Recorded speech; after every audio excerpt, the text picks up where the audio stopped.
శ్రోతలకు నా హృదయపూర్వక నమస్కారములు. అసలు మనము ఎలా జీవిస్తున్నాము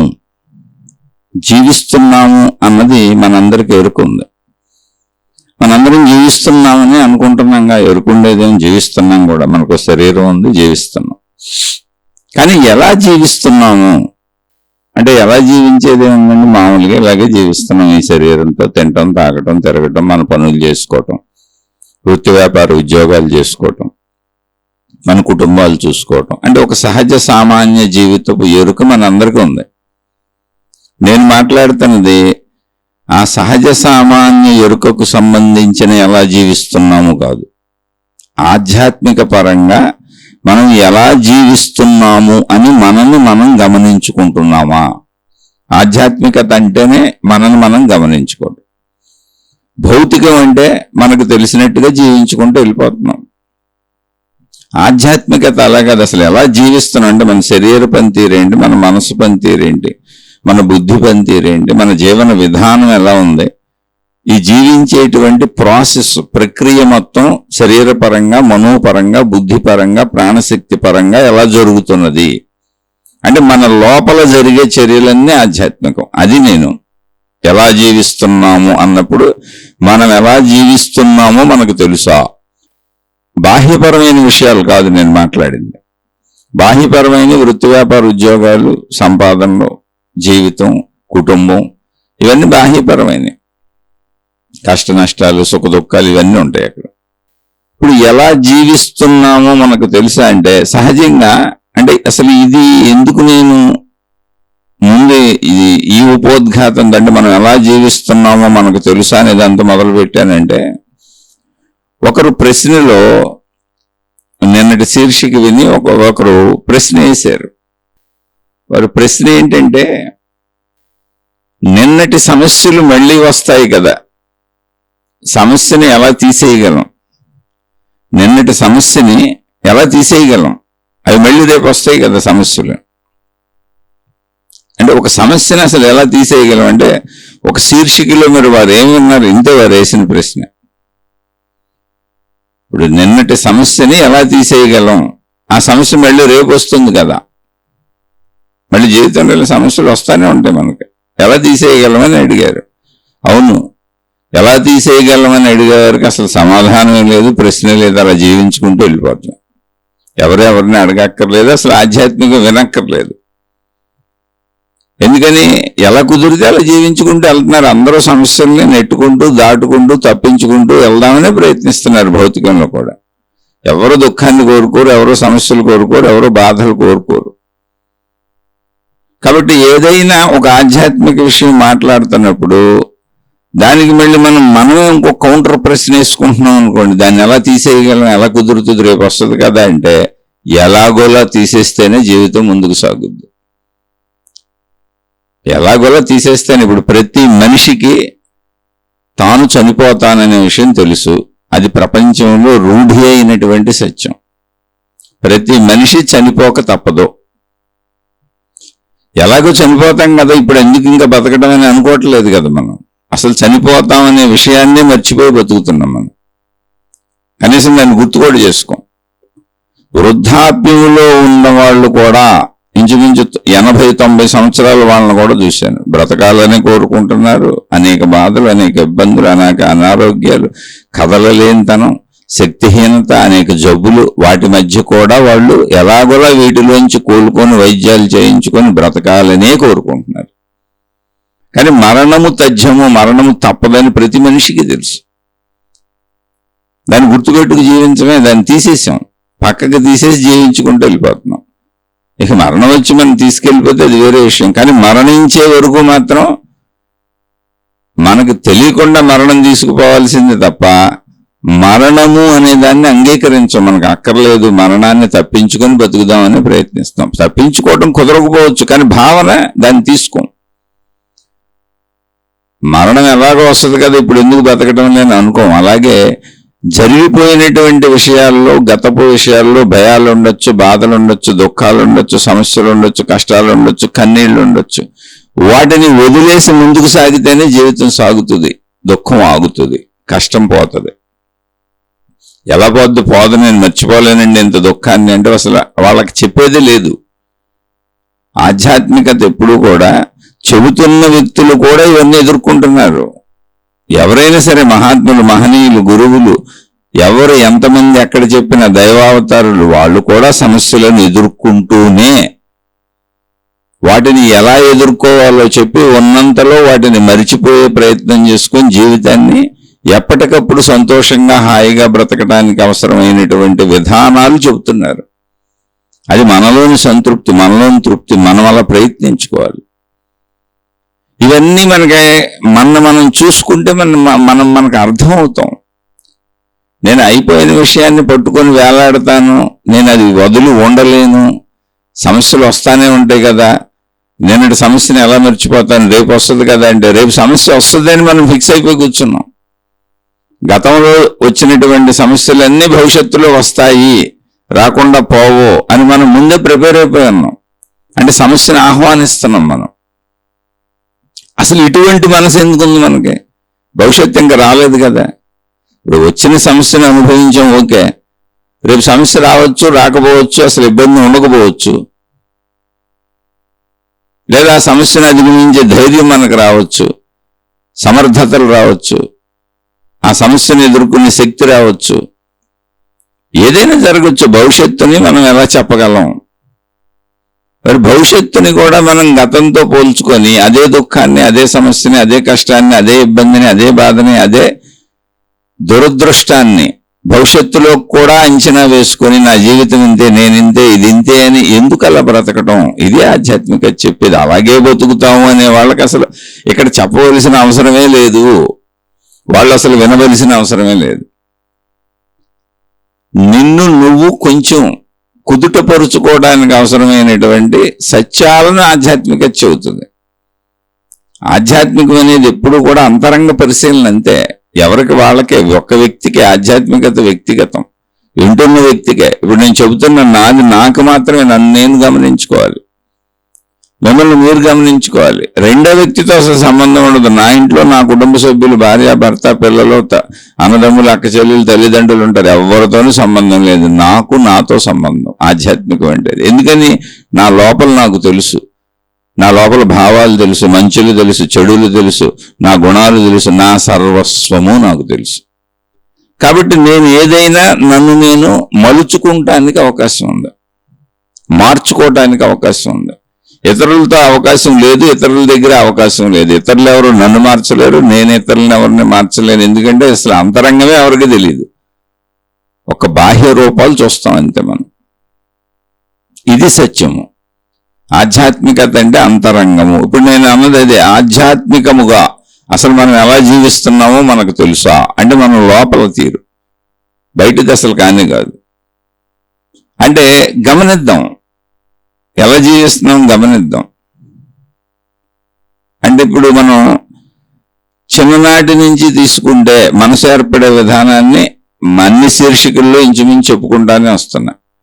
బిడ్డ పుట్టినప్పుడు ప్రాణశక్తి, శరీరం మాత్రమే ఉన్నాయి, అందుకని బిడ్డ బతికి ఉన్నది అన్నాం. మనసు లేదు. శరీరముతో అంటే శరీరములో ప్రాణశక్తి ఉండటం వలన ఆ శరీరముతో బిడ్డ పంచేంద్రియముల ద్వారా గ్రహిస్తున్న విషయాలన్నీ ప్రాణశక్తిలో కలుస్తున్నాయి, ముద్రింపబడుతున్నాయి అనొచ్చు, గుర్తుంటున్నాయి, అక్కడ కలిసి గుర్తుంటుంది. ప్రాణశక్తిలో ఉన్నవి అవి, దాన్ని మనసు అని పిలిచాం. ఇప్పుడు ఏమవుతుంది మనకి? ఇప్పుడు ఆకలి వేసింది, ఆకలి వేసినప్పుడు ఆహార పదార్థాలు తింటాం, అలా ఎదుగొచ్చేసాం మనం. అనేక విషయాలు మన మనసులో ఉండిపోయినాయి. ఇప్పుడు మనం ఆకలి వేసింది, ఆహార పదార్థాలు తింటామని తెలుసు. ఆకలి వేసినప్పుడు ఆహార పదార్థాలు ఏవో వండారు, ఇంట్లో పెట్టారు, ఆకలి వేస్తుంది అన్నం పెట్టారు, అవి తినేసి వెళ్ళిపోయాం. ఏం పెట్టారు, ఏం వండారు అనేది తినేవే పెడతారు, అందరూ తినేవే వండుతారు కదా. ఎక్కడైనా అంతేగా, మన ఇంట్లో అయినా అంతే, హోటల్స్కి వెళ్ళినా అంతే. బయట ఆహార పదార్థాలు అన్నప్పుడు మనుషులు తినేవే ఉంటాయి, తినేసి వెళ్ళిపోయాం. అంటే అప్పుడు మనం ఎలా జీవిస్తున్నామంటే ఆకలికి ఆహార పదార్థాలను తిన్నాం, మన అవసరానికి ఆకలి తీర్చుకున్నాం, కరెక్ట్గా జీవించాం. ఇప్పుడు ఆకలేస్తుంది, ఆహారం కావాలి, ఆకలేస్తుందని చెప్పాం, ఇంట్లో వాళ్ళు ఆహార పదార్థాలు పెట్టారు, కానీ అక్కడ మనకు నచ్చిన వంటకాలు లేవు. నచ్చిన వంటకాలు లేకపోయేటప్పుడు కోపం వచ్చింది, విసుగు వచ్చింది, చికాకు వచ్చింది. చిన్నపిల్లలు అయితే దుఃఖం వచ్చింది. ఎందుకంటే ఎదిరించగలిగిన వాళ్ళకి కోపం వస్తుంది, అనగలిగిన వాళ్ళకి స్థాయిని బట్టి. మొత్తానికి ఏదో ఒకటి నచ్చలేదు. దాని యొక్క పర్యవసానాన్ని ఎవరి స్థాయిలో వాళ్ళు చూపించారు, చిన్నపిల్లల నుంచి పెద్దవాళ్ళ వరకు. ఇప్పుడు వాళ్ళు ఆహారాన్ని నిరాకరించారు తినటానికి. మాకు అక్కర్లేదు ఆహారం అన్నారు, మేము తినమన్నారు. వీళ్ళు కొంతమంది ఇసుక్కుంటా బాధతో దుఃఖంతో తిన్నారు. ఒక బ్యాచ్ ఏమో తినకుండా వదిలేశారు, మేము తినమని లేచి వెళ్ళిపోయారు, ఆకలి చంపేసుకున్నారు. అంటే ఆకలి చచ్చిపోయింది, చంపేసుకోవాలి. వాళ్ళు ఇష్టం లేనివి ఎప్పుడైతే లేవో ఆకలి మీద ధ్యాస పోయింది, అది కోపానికి వెళ్ళిపోయింది, వాళ్ళ యొక్క స్థితిని బట్టి బాధకి వెళ్ళిపోయింది, దుఃఖానికి వెళ్ళిపోయింది. వాళ్ళ స్థితిని బట్టి, వాళ్ళ వయసుని బట్టి, ఎదురుగా ఉన్న వాళ్ళు ఎటువంటి వాళ్ళు ప్రదర్శించడానికి ఏం కుదిరిందో అది ప్రదర్శించారు. కొంతమంది దుఃఖంతో తిన్నారు, బాధతో తిన్నారు. చిచ్చే ఎప్పుడు దరిద్రం ఇదే గొడవ అని తిన్నారు. ఇలాగే ఉంటాయి ఎప్పుడు, ఒక రోజు కూడా నచ్చింది ఉండదు, నా జాతకం ఇంతే, నా జీవితం ఇంతే అనుకుంటూ తిన్నారు. ఇక్కడ ఈ ప్రాసెస్ జరుగుతుంది చూసారా. అంటే ఆకలికి ఆహారం అనేది సత్యము. ఆహార పదార్థాలు ఎక్కడైనా సరే మనుషులు తినేవే తింటాం, వాటి గురించి ఎత్తుక్కోక్కర్లు అసలు మనం. అవి మన ఇంట్లో ఉండేవాళ్ళు సహజంగా మన ఇంట్లో మనందరికీ సూట్ అయ్యే వండుతారు. అది కూడా ఒక ఇంటికి వచ్చినప్పుడు ఇంకా చూసుకోక్కర్లా. కానీ వాళ్ళు వండినవి నాకు నచ్చలేదని నేను తినడం మానేశాను, లేదా బాధతో తిన్నాను, దుఃఖంతో తిన్నాను, ఇష్టంతో తినలేదు, వాళ్ళని తిడుతూ తిన్నాను, ఏదో రకంగా అయిష్టాన్ని తెలియజేస్తూ తిన్నాను, లేదా తినడం మానేశాను. ఇందాక చెప్పుకున్నాం ఉదాహరణ, ఆకలికి నేను ఆకలేసింది పెట్టి తిన్నాను. వండారు అవన్నీ ఆహార పదార్థాలకి మా ఇంట్లో జనరల్గా మా అందరికీ నచ్చినవి వండుతారు. సహజంగా ఇంట్లో వాళ్ళందరూ అలాగే వండుతారు. తినేసాను, ఆనందంగా తినేసాను. నేను చాలా ఆనందంగా తిన్నాను, చక్కగా తిన్నాను. ఎందుకంటే నాకు నచ్చినవే వండుతారు, అందులో నాకు నచ్చినవి ఉంటాయి, మా పిల్లలకి నచ్చినవి ఉంటాయి, నా తల్లిదండ్రులకు నచ్చినవి ఉంటాయి, నా భార్యకి నచ్చినవి ఉంటాయి. అలా ఏదో ఒకటి ఎవరో ఒకళ్ళకి నచ్చినవి ఉండారు, అందులో నాకు నచ్చినవి ఉండొచ్చు, వాళ్ళకి నచ్చినవి ఉండొచ్చు. కానీ నేను ఆనందంగా సంతృప్తిగా తినేసి నాకు సరిపోని వెళ్ళిపోయాను. No comment. అమ్మయ్య ఆకలి తీరింది అనుకున్నాను, ఆనందపడ్డాను. ఇప్పుడు నేను సరిగ్గా జీవించాను. ఏంటి సరిగ్గా జీవించటం? ఆకలి అనేది ఒక తప్పనిసరి చర్య. దానికి ప్రపంచంలో మనం వండుకు తినే ఆహార పదార్థాలు, పళ్ళు, ఫలాలు ఏమున్నాయో అంగీకార ఆమోదయోగ్యంగా ఏముందో అవి తినేసాం. మన ఇంట్లో ఉన్నటువంటి విధానాలను బట్టి తినేసాం. ఇది సరైన జీవితం. అంటే నేను కరెక్ట్గా జీవించాను అక్కడ. ఇప్పుడు ఎప్పుడైతే నేను తినలేదో మానేశాను, నాకు నచ్చినవి లేవని మానేశాను, అలిగాను. కొంతమంది విసిరి కొడతారు. ఒక చర్య కాదు, ఎన్ని రకాల చర్యలు అనేది వాళ్ళ వయసుని బట్టి, ఆ విషయాన్ని బట్టి, ఎదుటి మనిషిని బట్టి ఇవన్నీ ఆధారపడి ఉంటాయి. కానీ మొత్తానికి నాకు నచ్చలేదనే తెలియజేస్తారు, తినడం మానేస్తారు కొంతమంది. ఆ తినేటప్పుడు రకరకాల చేష్టలు ప్రదర్శిస్తారు కొంతమంది. కంచాలు నేలకేసి కొట్టేసేవాళ్ళు కూడా ఉన్నారు, అన్నాలు ఆహార పదార్థాలు విసిరేసేవాళ్ళు కూడా ఉన్నారు. అన్ని రకాలు ఉన్నాయి అక్కడ. ఇక్కడ ఇలా ప్రవర్తించే ఎవ్వరూ సరిగా జీవించట్లేదు. అందుకే మనం ఎలా జీవిస్తున్నామో మనకు తెలుసా అన్నాను. నేను చెప్పిన మొదటి క్వాలిటీలో 1,00,000 మందిలో ఒకళ్ళిద్దరు కూడా ఉండకపోవచ్చు. ఎందుకంటే ఏదో ఒక కామెంట్ చేయకుండా, ఉప్పు తగ్గిందో, కారం తగ్గిందో, అదయిందో, ఇదయిందో అని కనీసం చిన్న కామెంట్ అయినా చేయకుండా, ఏది తనకి నచ్చనివి ఉన్నప్పుడు కూడా. ఎందుకని ప్రతి వాళ్ళకి, ఎంతటి వాళ్ళకైనా కొంతమందికి కొన్ని నచ్చుతాయి. చంద్రశేఖరేంద్ర సరస్వతి స్వామి వారు కంచిపీఠాధిపతి, అంటే ఎంతటి వారికైనా అన్నప్పుడు స్వామివారు గుర్తొచ్చారు. స్వామివారికి జరిగిన ఒక విషయం గుర్తొచ్చింది. స్వామివారికి సహజంగా పులుపు, ఉప్పు, కారం ఇటువంటి పదార్థాలు తినరు, కమ్మటివే వండి పెడతారు. ఆయన మనలాగా షడ్రుచులు వేసుకొని రోజు తినరు. సరే, వారికి ఏదో పీఠ నియమాలు ఉన్నాయి, వారు పెట్టుకున్న నియమాలు ఉన్నాయి, వారిని నడిచే దేవుడు అంటారు. అంత పవిత్ర జీవితాన్ని గడుపుతారు ఆయన. ఓ పీఠానికి అధిపతి, కంచిపీఠమునకు అధిపతి వారు. అప్పుడు ఒక సందర్భంలో వారికి వంట వండే అతను ఉన్నాడు. ఎవరో తోటకూర తీసుకొచ్చి ఇచ్చారు. తోటకూర పప్పు వండాడు. అది స్వామివారికి భోజనం వేసి పెట్టాడు. స్వామివారు తింటూ చాలా బాగుందో అన్నారు. తోటకూర పప్పుని స్వామివారు ఆస్వాదిస్తూ తిన్నారు. బాగుందని రోజు తింటారు. ఆయన అసలు ఏది అన్నడు బాగోలేదని ఎప్పుడూ చెప్పలేదు. చక్కగా రోజు అంతే ఆనందంగా తింటారు ఏదైనా. ఈరోజు అతన్ని ప్రశంసించారు బాగుంది అని. అప్పుడు అనుకున్నాడు, ఓహో తోటకూర పప్పు స్వామివారికి ఇష్టం అన్నమాట అని. సరే మరుసటి రోజు తోటకూర పప్పు వండాడు, స్వామివారికి ఇష్టం అని. మళ్ళీ తినేశాడు. మూడో రోజు అదే ఉండి అలా 2-3 రోజులు 4 రోజులు వరుసగా తోటకూర పప్పు పదే వస్తుంది. ఒక్కొక్క రోజు గ్యాప్ వచ్చినా ఎక్కువ తోటకూర పప్పు వస్తుంది. స్వామివారు ఒక పీఠాధిపతి, అంత జ్ఞాన సంపన్నులు ఆలోచించుకుంటూ ఉంటారా? ఆలోచించారు ఆయన. ఏంటిది రోజు తోటకూర పప్పు వండుతున్నావు, రోజు తోటకూర తెప్పిస్తున్నావా, అసలు ఏంటి తోటకూర ఎక్కడి నుంచి వస్తుందని అడిగారు. పప్పు అయితే ఉంటుంది, తోటకూర ఒకవేళ కొంటున్నారా నేను అన్నానని, లేకపోతే ఏంటని. అప్పుడు అతను చెప్పాడు, మీకు ఇష్టమని చెప్పాను, భక్తులు తీసుకొస్తున్నారు తోటకూర. వెంటనే స్వామివారు మరుసటి రోజు నుంచి 3 రోజులు 4 రోజులు, అంటే నేను కొంచెం అటు ఇటుగా చెబితే నేను క్షమించండి, ఎప్పుడో విషయం చదువుతున్నాడు గుర్తు వస్తాయి, ఎప్పుడో చదివినవి, ఇవన్నీ సంవత్సరాల కిందట చదివాను. ఆ గుర్తు వచ్చినప్పుడు ఆ ఉపమానం అక్కడ చెబుతాను. స్వామివారు వెంటనే భోజనం మానేశారు. మరుసటి రోజు నుంచి భోజనానికి రాలేదు ఆయన. సరే వారేదో అక్కడ తనకు తగినటువంటి పరిహారాలు ఏవో చేసుకున్నారంటే తనను తాను బాధించుకున్నారు.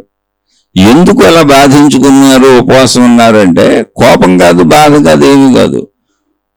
అంటే ఒక పీఠాధిపతిగా అనేక మంది, వేల లక్షల మంది నన్ను రోజు దర్శించడానికే వస్తారు. ఎంతో మంది నన్ను నా ప్రవచనాలు విని సజ్జీవితం జీవిద్దాం, మంచి జీవితం జీవిద్దామని ప్రయత్నించి సాధనలు చేసుకుంటూ ఉంటారు.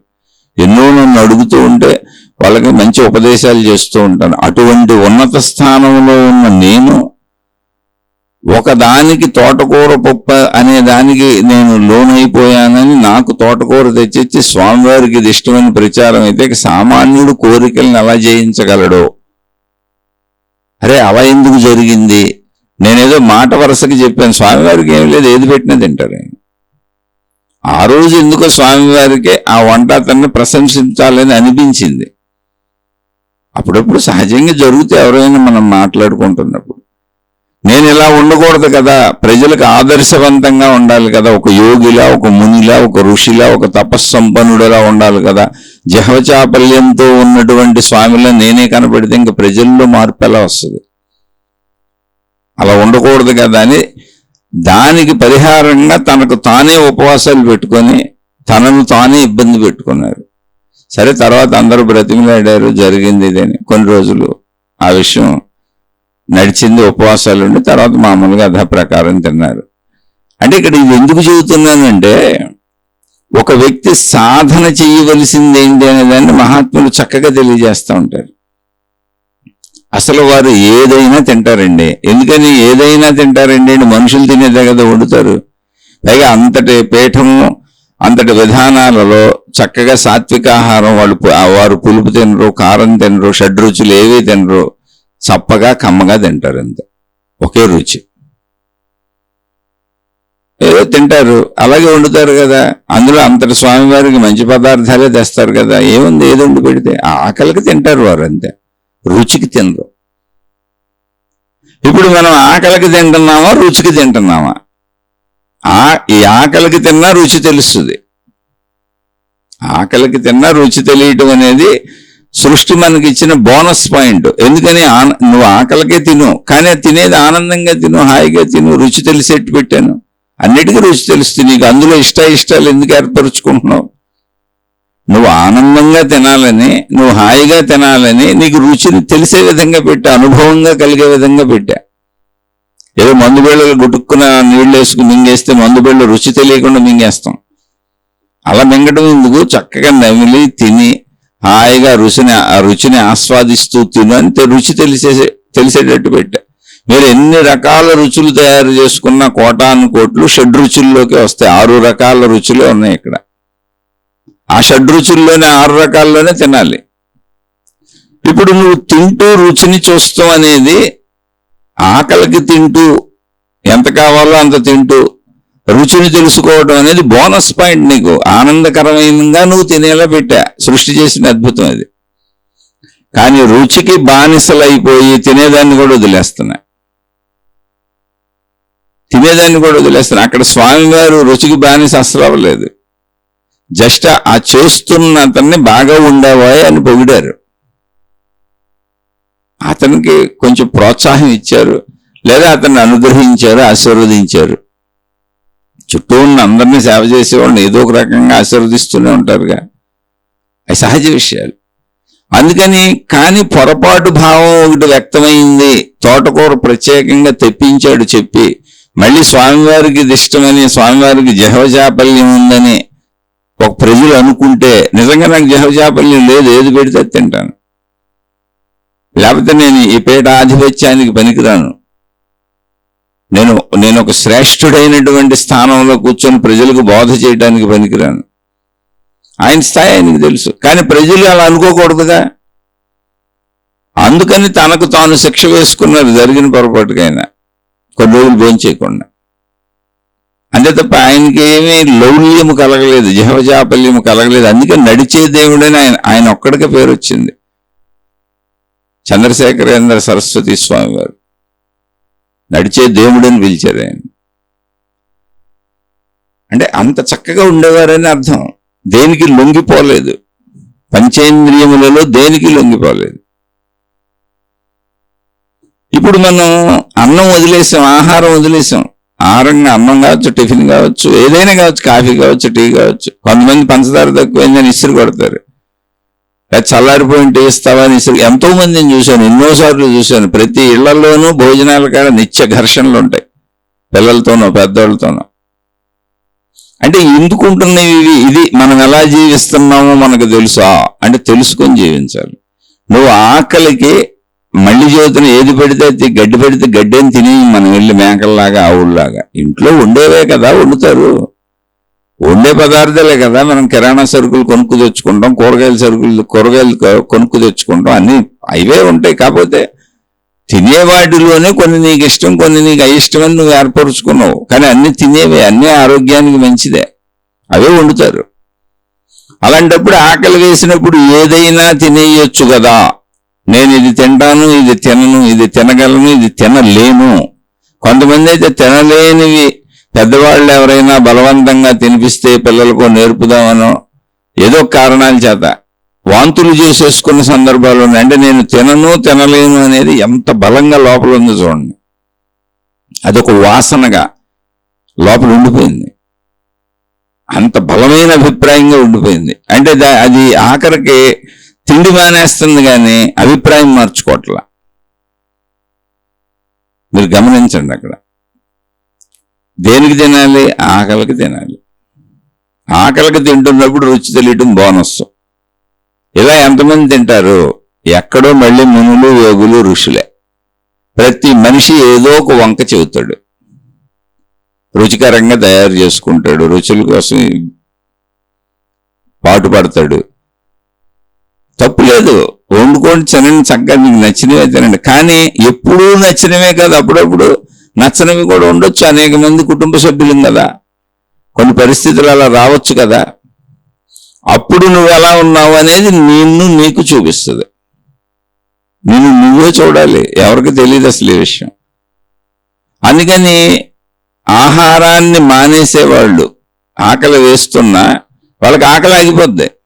ఇష్టం లేని ఉంటే ఆకలి భావం పోద్ది వాళ్ళకి. ఇష్టమైనవి ఉంటేనే తింటారు వాళ్ళు. మళ్ళీ కొంతమంది చెప్పాక తిడుతూ తింటారు, బాధపడుతూ తింటారు, ఇసుగుతో తింటారు.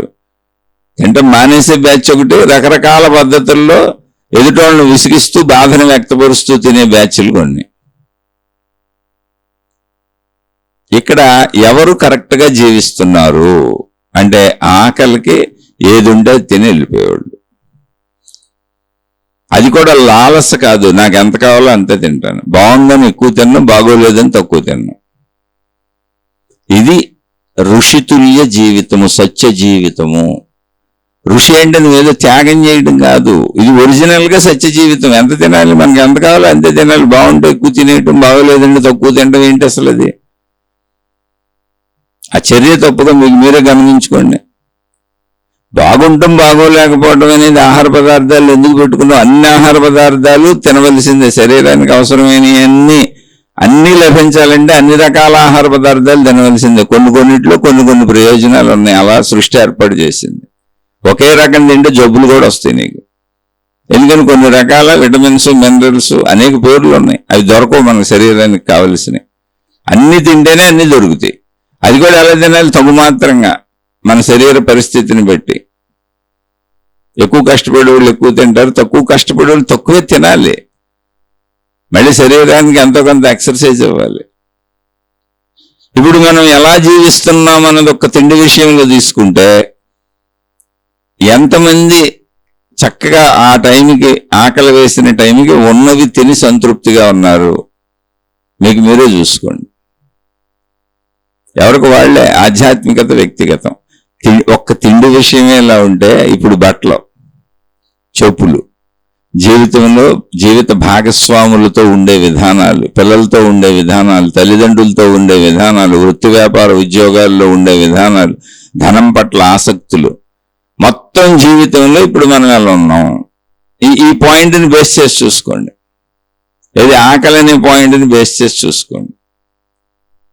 మనం ఎలా జీవిస్తున్నాం, అలా ఎందుకున్నాం, ఇప్పుడు ఇక్కడ బేస్ చేసి చూసుకోండి. ఇంకా ఆకలి అనే పాయింట్తో అన్ని పోల్చి చూసుకోండి. ఆకలికి తగ్గట్టుగా ఎంత కావాలో అంత తినాలి, ఏది ఉంటే అది తినాలి. ఆకలి తీరిపోయింది, అయిపోయింది, సంతోషం దొరికింది. అలాగే బట్టలు ఏది ఉంటే అది కట్టుకోవాలి, శరీరాన్ని కప్పుకోవటానికి. ఆ ఏది ఉంటే అందులో నువ్వు కొనుక్కోగలిగిందంటూ నీకు నచ్చిందే కొనుక్కో. అప్పులు గిప్పులు సొప్పులతో అసలు పని లేదు. ఆ ఉన్నది హాయిగా కట్టుకో, ఆనందించు. అలా అన్ని ఇలా పోల్చుకోండి, మీరే పోల్చేసుకోండి మిగిలినన్నిగా. కానీ ఇలా ఎందుకున్నాం, ఇప్పుడు దాన్ని పరిశీలిద్దాం. మనం ఎలా జీవిస్తున్నామో మనకు తెలుసా? ఆధ్యాత్మికంగా.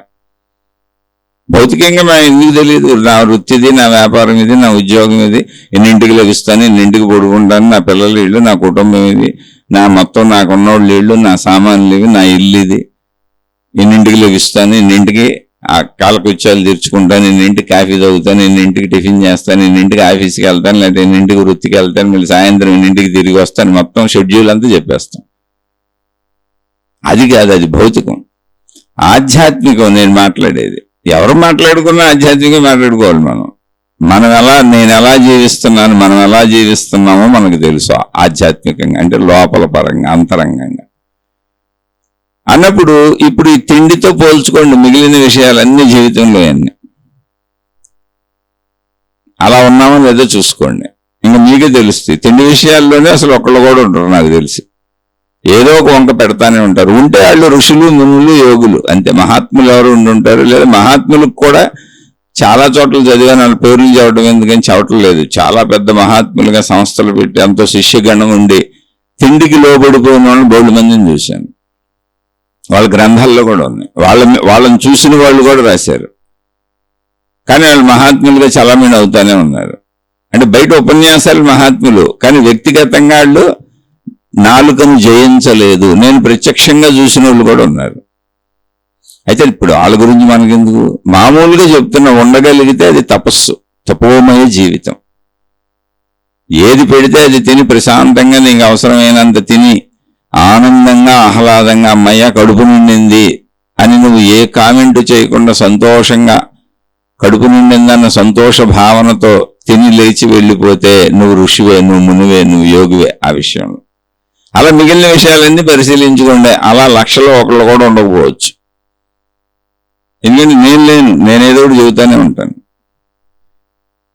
ఏదో ఒకటి చెప్తాను నేను మా ఇంట్లో. అంటే ఘర్షణ పడేంత ఉండదు, కానీ ఉప్పు తక్కువైంది, కారం తక్కువైంది చెబుతాను నేను. కాకపోతే ఒకటి ఉన్న విషయానికి చెబుతాను, కానీ నేను సంతృప్తిగానే తింటాను. నాకేం ప్రాబ్లం లేదు, ఏది పెట్టినా తింటాను. కాకపోతే ఇప్పుడు ఆ 1,00,000 మందిలో ఒకళ్ళు లిస్టులో నన్ను ఎందుకు వేసుకోవడం నేను లేను. ఎందుకంటే మిగిలిన విషయాల్లో నేనే ప్రావీణ్యత పొందలేదు. ఇంకా జీవితంలో చాలా విషయాలు ఉన్నాయి. ఇది ఒకటి ఉదాహరణ. మిగిలిన విషయాలన్నీ అలా పోల్చుకోండి. ఏదైనా ఇంకా డబ్బు కానీ, భార్యాభర్తల సంబంధాలు కానీ, పిల్లలు కానీ, కుటుంబ సంబంధాలు కానీ, మీ స్నేహితులతో సంబంధాలు కానీ అన్నీ ఇలాగే పోల్చుకోండి. అవసరార్థం ఉన్నారా, ఎలా చేస్తున్నారు, ఏం చేస్తున్నారు, తప్పులు మీకే తెలిసిపోతుంది. ఎందుకని మీ స్వభావం మీకు తెలుసు, మీ ప్రవర్తన మీకు తెలుసు, మీరు ఎవరితో ఎలా ఉంటున్నారో మీకు తెలుసు, వాళ్ళకి తెలియకపోవచ్చు. కాబట్టి పోల్చుకుంటే మీకు తెలిసిపోద్ది. కానీ ఇప్పుడు ఇక్కడ పాయింట్ ఏంటంటే ఉండటం. ఇంకా ఉదాహరణ ఒకటి చెప్పేసాను, భోజనం, ఆహార పదార్థాలు, దాంతో మిగిలిన అన్ని పోల్చుకోండి. అని సందేహం వస్తే మళ్ళీ అడిగితే అక్కడ మాట్లాడుకుందాం దీనికైతే ఎలా అని. అసలు ఇక్కడ ఇలా ఎందుకుంటున్నాం? ఇప్పుడు ఆకలికి తినేసి వెళ్ళిపోయిన వాళ్ళు ఉన్నారు. వాళ్ళు ఏం మాట్లాడలేదు, కామెంట్ చేయలేదు, ఆనందంగా చక్కగా తినేశారు. ఏది పెడితే అది తినేశారు, కడుపు నిండా తినేశారు. తినేటప్పుడు కూడా ఆస్వాదిస్తూ ఆనందంగా తిన్నారు. వెళ్ళిపోయారు, అయిపోయింది, తినేశారు, వెళ్ళిపోయారు. కొంతమంది ఎందుకు నచ్చినవి లేకపోతే తిండి మానేశారు. తిండి అవసరం కదా శరీరానికి, అది వాళ్ళకే తెలుసు, మనకే తెలుసు, మొత్తం ప్రపంచానికి తెలుసు. అసలు మనం మొట్టమొదట అసలు మనిషి ప్రయత్నమే తిండి కోసం కదా, తర్వాత కదా మిగిలినవన్నీ. ఏ ప్రయత్నం చేయండి, వృత్తి వ్యాపార ఉద్యోగాలు ఏం చేయండి, అసలు ఎవరు ఏది చేసినా మొట్టమొదటి తిండి కోసమే కదా. అది ఉంటేనే బతికేది మనం. మరి అయినా ఎందుకు మానేశారు? ఎందుకు తినలేదు? ఎందుకు కోపం వచ్చింది? ఎందుకు ఇసురు కొట్టారు? ఎందుకు ఉప్పు తక్కువైంది, కారం ఎక్కువైంది, పులుపు తక్కువైంది అని గొడవలు పడుతున్నారు? అంటే నేను ఎలా పడితే అలా వండుకోమని చెప్పటల్లా, విషయాన్ని గ్రహించండి. మిగిలినవన్నీ అలాగే ఉంటాయి. అలా ఎందుకు ప్రవర్తిస్తున్నారు? కంచాలు ఇసురు కొట్టేసి, టీలు ఇసురు కొట్టేసి, కాఫీలు ఇసురు కొట్టేసి, టిఫిన్ బెళ్ళాలు ఇసురు కొట్టేసి, నాకు నచ్చలేదు నేను తిననని ఎందుకు వెళ్ళిపోతున్నారు ఒక బ్యాచ్. బాధగా దుఃఖంగా ఎందుకు తింటున్నారు ఇంకో బ్యాచ్. మా కర్మ ఇంతే, మా జీవితం ఇంతే, మా కర్మ కాలిపోయింది అని ఎప్పుడు దుఃఖంగానే. అసలు తిండి దగ్గరికి వస్తే దుఃఖం వాళ్ళకి. ఇప్పుడు వాళ్ళు తిండి అంత విషయం అయిపోద్ది. ఎందుకని తింటమే వాళ్ళు ఏడుపుతో తింటున్నారు, బాధతో తింటున్నారు, దుఃఖంతో తింటున్నారు. ఇంకా అది ఆనందం ఎక్కడ వస్తుంది? ఆ తింటే ఆనందకరమైన శక్తి ఎక్కడ వస్తుంది? తింటమే నెగిటివ్గా తింటున్నారు వాళ్ళు. అలా ఎందుకుంటున్నాం? ఇది ఇంతకు మనమేగా. మానేసే బ్యాచ్లో ఉన్న మనమే, లేదు తిట్టుకుంటూ తినే బ్యాచ్లో ఉన్న మనమే. అలా ఎందుకుంటున్నాం? ఇప్పుడు చూడండి, మనం ఎలా జీవిస్తున్నామో మనకు తెలుసా అంటే ఇది. అలా ఎందుకుంటున్నామో తెలుసా? మనకు రోజు తినే తిండిలో, అంటే చిన్నప్పటి నుంచి ఇప్పటి వరకు ఎవరి వయసు ఎంత అయితే అంత, ఇప్పటి వరకు రుచులు ఏర్పాటు చేసుకున్నాం చిన్నతనం నుంచి. ఇది ఇష్టము, ఇది అయిష్టము, ఇది ఇష్టము, అది అయిష్టము, ఇది ఇష్టము, అది అయిష్టము అని. మనకి చిన్నతనం నుంచి కూడా ఇష్టములు ఏర్పరుచుకోకూడదు అనేటువంటి ఒక జ్ఞానము నేర్పబడలేదు. అన్ని వస్తువులు నీ శరీరానికి అవసరము. అన్ని వస్తువులలో శరీరానికి అవసరమైనటువంటి విటమిన్లు ఉంటాయి, మినరల్స్ ఉంటాయి, ఖనిజములు ఉంటాయి, లవణములు ఉంటాయి. అటు పేరుళ్ళు ఇంకా ఎన్నని చెప్పాలి, బోల్డ్ ఉన్నాయి. అవి ఉపయోగము. అవి తినకపోతే శరీరం దెబ్బతింటది. కాబట్టి రుచి కోసం కాదు, ఆకలికి అన్ని రకాలు తింటూ ఉండాలి అని మనకు ఎవరు నేర్పలేదు. ఒక సాధు జీవితం నేర్పలేదు. దొరికిన దాంతో మన ప్రయత్నంతో సంతృప్తిగా సంతోషంగా తినాలి. ఎప్పుడు సంతోషంగా తినాలి. ఎందుకంటే అసలు తినడానికి దొరికింది. ఆ తింటున్నప్పుడు సంతోషంగా తినాలి, ఆనందంగా తినాలి, హాయిగా తినాలి. అది కూడా కడుపు పగిలిపోయేంత, ఊపిరాడనంత, ఆయాసం వచ్చేంత తినకూడదు. చక్కగా ఉత్సాహంగా, మళ్ళీ తిన్నాక కూడా ఉత్సాహంగా లెగిసి నడిచి వెళ్ళిపోగలిగినంత, చక్కటి ఉత్సాహంతో ఉండగలిగినంత తినాలి. ఖాళీ ఉంచుకోవాలి. నిండా తినేస్తున్నాం అంటే ఆతృతగా తింటున్నాం అని అర్థం. ఆశగా ఆబగా తింటున్నాం అని. అందుకే ఇష్టమైన ఉన్నప్పుడు ఎక్కువ తింటారు, ఇష్టం లేని ఉన్నప్పుడు తక్కువ తింటారు. ఇది ఒక్కటే ఎందుకు చెబుతున్నాయంటే మిగిలిన విషయాలన్నీ మీరే పోల్చుకోవాలి. ఆఖరికి శృంగార కోరికలతో సహా మీరు పోల్చుకోవాలి. నేను చెబితే బాగోదు, అసహ్యంగా ఉంటుంది. అందుకని ఈ టాపిక్ ఒక్కటే ఎందుకని చెబుతున్నా, మిగిలిన మీరు పోల్చుకోండి. పోల్చుకుంటే వ్యవహారం అన్నిటికీ ఒకటే. అలా ఎందుకుంటున్నాము అనేది అందరికీ ఒకటే, అన్నిటికీ ఒకటే, అన్ని విషయాలకు ఒకటే. అలా ఎందుకు ఉంటున్నాము అంటే మనకి చిన్నతనం నుంచి ఇష్టములు ఏర్పాటు చేసేసుకున్నాం, ఒక మనసు తయారైపోయింది. ఇప్పుడు నాకు ఆకలేసింది, శరీరానికి ఆకలేసింది, శరీరానికి ఆకలేయంగానే ఆహారం తినాలి అనేటువంటి ఇండికేషన్ శరీరంలోంచి ఆకలి రూపంలో వ్యక్తపరచబడింది, మనకు తెలిసింది. అప్పుడు మనం పెట్టుకు తినేది మనమే, వండేది మనమే అయితే మనం పెట్టుకు తిన్నాం, లేదా ఆ పెట్టుకు తినే వాళ్ళకి చెప్పాం ఆకలేస్తుంది అని.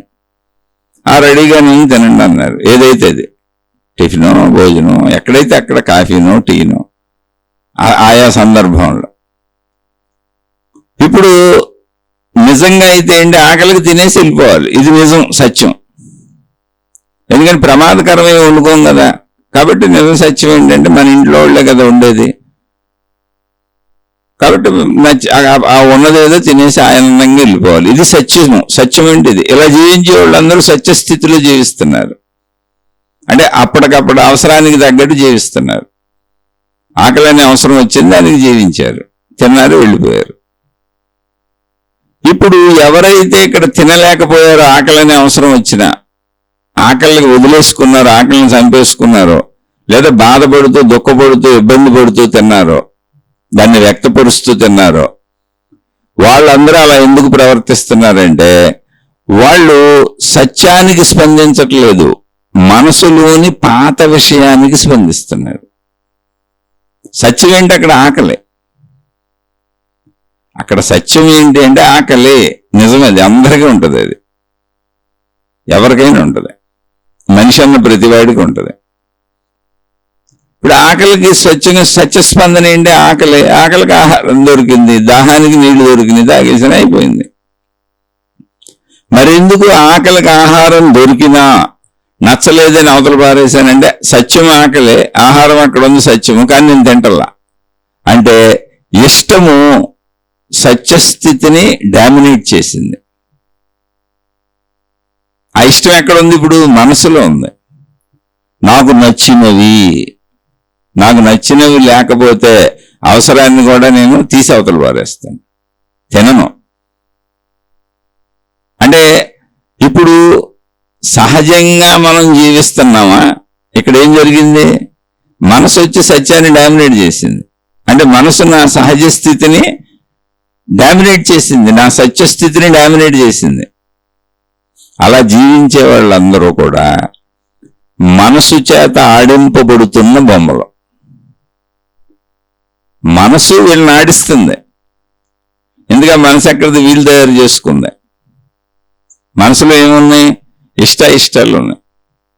ఆ ఇష్టాలు ఏంటి? పదే పదే మనం చేసుకున్న అలవాట్లు, అంతే. అంటే ఇప్పుడు అలవాట్లు మనం నడిపిస్తున్నాయి, మనం అలవాటు చేసుకోవటం కాదు.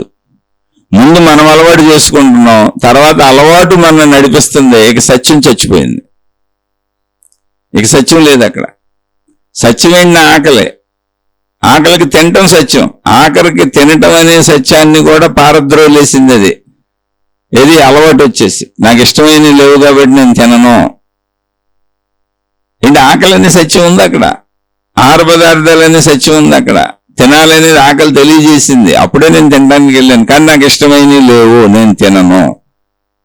అంటే నా సత్యస్థితిని, నా పాత అలవాటు, నా ఇష్టం అనేటువంటి నేను ఏర్పరుచుకున్న పాత అలవాటు, నా మనసులో ఉన్న ఒక పాత అలవాటు సత్యస్థితిని చంపేసింది.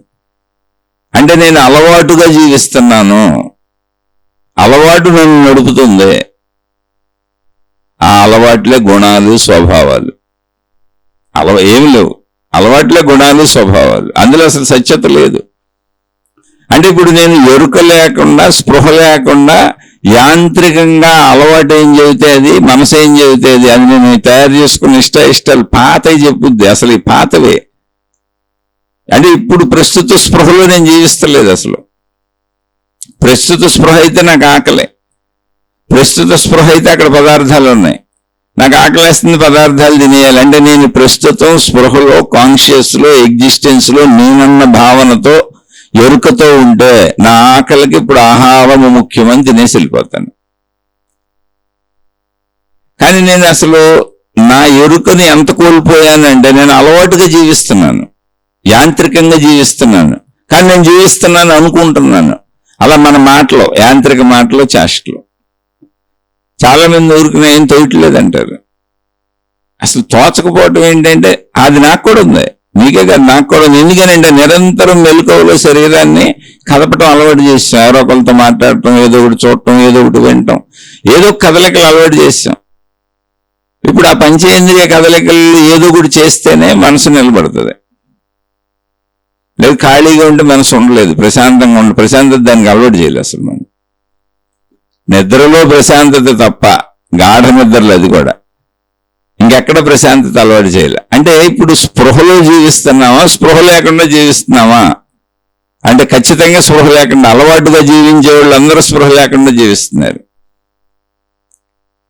అంటే స్పృహ లేకుండా అంటే ఏంటి చెప్పిన, కారుని స్టార్ట్ చేసాం, డ్రైవర్ తోలుకుంటూ వెళ్తున్నాడు. డ్రైవర్ ఎటు తీసుకెళ్తే కారు ఎటు వెళ్ళిపోతూ ఉంటుంది. ఎదురుగుండా మనిషి వచ్చాడు, డ్రైవర్ బ్రేక్ వేస్తే కారు ఆగుద్ది. బ్రేక్ వేయలేదనుకో, మనిషి వస్తే నాకేంటి, కొండ వస్తే నాకేంటి, జంతువు వస్తే నాకేంటి అని గుద్దుకుంటూ వెళ్ళిపోద్ది. లేదా కొండ అయితే గుద్దుకొనిదే తుక్కు అయిపోద్ది, మనిషి అయితే మీద ఎక్కించుకుంటూ వెళ్ళిపోద్ది. అంతే తప్ప దానికి విచక్షణ ఉండదు, దాని పని వెళ్ళిపోవటమే. అలా మనం ఒక వాహనం యాంత్రికంగా అలవాటు మనల్ని జీవింపచేస్తుంది. అలవాటు చూసుకోండి వెళ్ళి ఒకసారి. ఈ అలవాటు ఎలా ఉంటుందంటే ఒక్కోసారి ఆ టైంకి భోజనం చేస్తాం, ఆకలి అయిపోయినా తినేస్తాం. టైము, టీకి టైము, కాఫీకి టైము, అండ్ అలవాటు ఉండదు అక్కడ. ఆ అలవాటుగా వెళ్ళిపోతున్నాం, అక్కడ ఆకలి ఉండదు. ఇప్పుడు ఒక్కపొడి అలవాటు, సిగరెట్ అలవాటు, మందు అలవాటు, సినిమాలు అలవాటు, షికార్లు అలవాటు, షాపింగ్లు అలవాటు. అవసరం వేరు, అలవాటు వేరు. చాలా మంది షాపింగ్లు అలవాటుగా వెళ్తుంటారు, ఏముండదు తోచదు వాళ్ళకి. ఆ మాల్స్ అన్ని తిరిగి వస్తూ ఉంటారు వీళ్ళు. కొంతమంది సినిమాలు అలా తిరుగుతూ ఉంటారు. అందుకే ఎలా జీవిస్తున్నాము, అలవాటుగా జీవిస్తున్నామంటే అసలు మనం జీవించట్లేదు, మన నడుపుతున్నంత పాతదే యాంత్రిక జీవితం, స్పృహ లేని జీవితం జీవిస్తున్నాం ప్రస్తుతం. అసలు మన స్పృహతో, మన ఎరుకతో మనం అనుభవిస్తలా, అసలు అనుభవించట్లా. అది ఎంత యాంత్రికత అంటే, నేను చాలాసార్లు, అంటే స్వయంగా నాకే జరిగింది, నేను చాలాసార్లు మాకు రెగ్యులర్గా ఒక టైంకి టీ ఇస్తారు. అంటే ఇంతకుముందు ఆఫీస్ ఉండేది, ఉదయం 10 సాయంత్రం 4 గంటలకి టీ ఇస్తారు. ఉన్నోళ్ళందరికీ ఆఫీసులో ఒక 50-60 మంది ఉండేవాళ్ళు, అందరికి ఇస్తారు, వాళ్ళతో పాటు నాకు ఇస్తారు. కొన్ని సంవత్సరాల పర్యంతం నడిచింది అది. ఎన్నోసార్లు టీ తాగేసి టీ గ్లాస్ పక్కన పెట్టగానే ఎవరో తీసేస్తారు. ఎందుకంటే ఆఫీసుకి ఓనర్ ప్లేస్లో నేను ఉన్నప్పుడు కొంచెం గౌరవార్థం పక్కన వాళ్ళు తీసేస్తారు. నేను తాగగానే గ్లాస్ తీసేస్తారు. పక్కన చూసి గ్లాస్ లేకపోతే చాలాసార్లు టీ తాగలేదు అనుకున్నాను నేను. చాలాసార్లు అడిగాను నేను, ఏంటి 4 దాటిపోయింది, మనకి 4:30 అయిపోయింది, టీ ఇవ్వలేదా ఇంకా అని. అదేంటండి 4 గంటలకి టీ ఇచ్చారు, తాగేసామని బోల్సార్లు చెప్పారు. అంటే నేను స్పృహ లేకుండా టీ తాగాను. టీ తాగాను అనుకోండి, నాకు అనిపించలా, నాకు అసలు స్పృహ లేదు, అలవాటుగా తాగాను, యాంత్రికంగా తాగా. అలా మీరు యాంత్రికంగా చేసిన పనులేవి మీకు తృప్తిని కలిగించవు. చూసుకోండి, తృప్తి ఉండదు. అందుకే మన కోరికలు తీరవు, అసలు మనకి పూర్తవో. ఆ నిమిషం ఆ విషయాన్ని ఎంజాయ్ చేస్తూ స్పృహతో, ఎరుకతో చేసేవాళ్ళు నిత్య సంతృప్తులుగా బతుకుతారు. అదే అసలు ఆధ్యాత్మిక రహస్యం. ఒక వ్యక్తి ఒక హోటల్ పెట్టాడు, ఏదో బ్రతుకు తెరువు కోసం, కానీ అతనికి ఆధ్యాత్మిక చింతన ఉంది. సరే, ఆ హోటల్ కొంచెం డెవలప్ అయింది, బాగానే ఉంది, కుటుంబం సెటిల్ అయింది, పిల్లలు పెద్దోళ్ళు అయిపోయారు, పిల్లలు కూడా సెటిల్ అయ్యారు. ఇప్పుడు చిన్నప్పటి నుంచి అతను కొంచెం భక్తి పుస్తకాలు చదువుకోవటం, దైవ మార్గం, భక్తి మార్గం, ఈ జ్ఞానం వినటం ఇవన్నీ చేస్తుండేవాడు. అతనికి కొంచెం పెద్ద వయసు వచ్చింది. అతను అనుకున్నాడు, అందరూ బాగున్నారు, అందరూ సెటిల్ అయ్యారు, హోటల్ బాగా నడుస్తుంది కదా, ఒక చక్కటి గురువు దొరికితే ఆ గురువుని అనుసరించి చక్కగా నేను ఏదైనా మంచి నేర్చుకుని నేను ఆ మార్గంలోకి వెళ్ళిపోవాలి. ఇదంతా కుటుంబానికి అప్పచెప్పవచ్చు, పిల్లలు పెద్దోళ్ళు అయిపోయారు, నా సాధన నేను ఏమన్నా చేసుకోవచ్చు అవసరమైతే ఇంట్లో కూర్చొని, కానీ నాకు చక్కటి గురువు కావాలి అని ఎతుకుతున్నాడు. కథ అండి ఇది. అలానే మీరు ఎక్కడో గురువులని వెళ్ళిపోబాకండి, ఇల్లు వదిలిపెట్టి, చాలా ప్రమాదం అది. ఇప్పుడు అలాంటి గురువులు మీకు ఎక్కడా దొరకరు. మీ ఇల్లే మీకు ఒకవేళ దొరికితే మంచి విని మీ ఇంట్లో మీరు హాయిగా బతకండి. మీ కుటుంబ సభ్యులే మరణ పర్యంతము మీకేనండి, తలకొరువు కూడా అళ్ళే పెట్టాలి. కాబట్టి దగ్గరున్న కుటుంబ సభ్యులతో ఎప్పుడు ఘర్షణలు, అసంతృప్తి ఉంటాయి, కలిసిమెలిసి ఉంటారు కనుక అలా అనిపిస్తుంది. కానీ అసలు వాళ్ళు ఎవరు లేకపోతే మీకు గుక్కుడు మంచినీళ్ళు పోసేవాళ్ళు కూడా ఉంటారు. ఇప్పుడు మా అత్తగారు మా ఇంట్లో ఉంటున్నారు, నేను మా తాతగారిని చూశాను, ఎంతో మంది వృద్ధుల్ని నా ముందు చూశాను, ఎంతో మంది నా ముందే వృద్ధులు కడతేరిన వాళ్ళు 2 మంది ఉన్నారు మా వాళ్లే. పాప మంచాల మీద పడిపోతే ఏ దిక్కు లేదు, అలా ఉన్నారు అంతే. ఎవరో ఒకళ్ళు వచ్చి ఏదో ఒకటి చేస్తేనే ఇప్పుడు సాగిపోతుంది అనుకోబాకండి. అందుకని కుటుంబం అనే వ్యవస్థని ఎంతో ప్రజ్ఞతో, ఎంతో తెలివితో, ఎంతో ఆలోచించి మహాత్ములు తీసుకొచ్చారు కుటుంబ వ్యవస్థని. చిన్నపిల్లలుగా పుట్టినప్పుడు పుట్టిన పిల్లల్ని ఎవరొకళ్ళు చూడవలసిన ఆవశ్యకత ఉంది, వాళ్ళంతటి వాళ్ళు పెరగలేరు. కాబట్టి తల్లిదండ్రులు పిల్లల్ని చూడాలి అనేది కుటుంబ వ్యవస్థగా తెచ్చారు. స్త్రీ పురుషులు వివాహం చేసుకోవాలి, మీరు కన్న పిల్లల బాధ్యత మీదని. అలా సాగుతూ వచ్చిన దాంట్లో మళ్ళీ తల్లిదండ్రులు వృద్ధులైపోతారు, వాళ్ళకు వాళ్ళు ఏం చేసుకోలేరు, ఎవరొకళ్ళు చూడాలి. అప్పుడు పిల్లలకి చెప్పారు, మీ బాధ్యత తల్లిదండ్రులను చూడాలి కడతేరే వరకు అని. పుట్టిన కాడి నుంచి పెరిగే వరకు చూసేది తల్లిదండ్రులు, పెరిగిన తల్లిదండ్రుల్ని మరణం వరకు చూసేది పిల్లలు. ఇలా బాధ్యత సంపూర్ణమైపోయింది ఒక మనిషికి. అంటే ఒక మనిషికి మొదటి నుంచి చివరి వరకు ఎప్పుడు తోడు ఎవరొకళ్ళు ఉంటున్నారు, అలా ఉండాలి.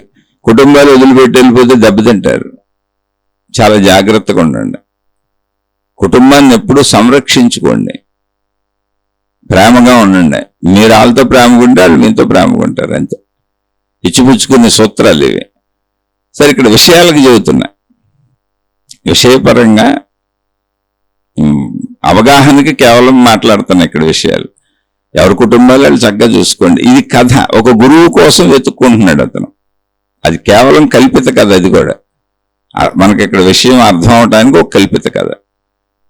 సరే, అతను వెతుకుతున్నప్పుడు రోజు తన హోటల్కి అనేక మంది వస్తారు, పొద్దున్న సాయంత్రం దాకా 100 మంది వస్తారు, టిఫిన్లకి, కాఫీలకి, టీలకి.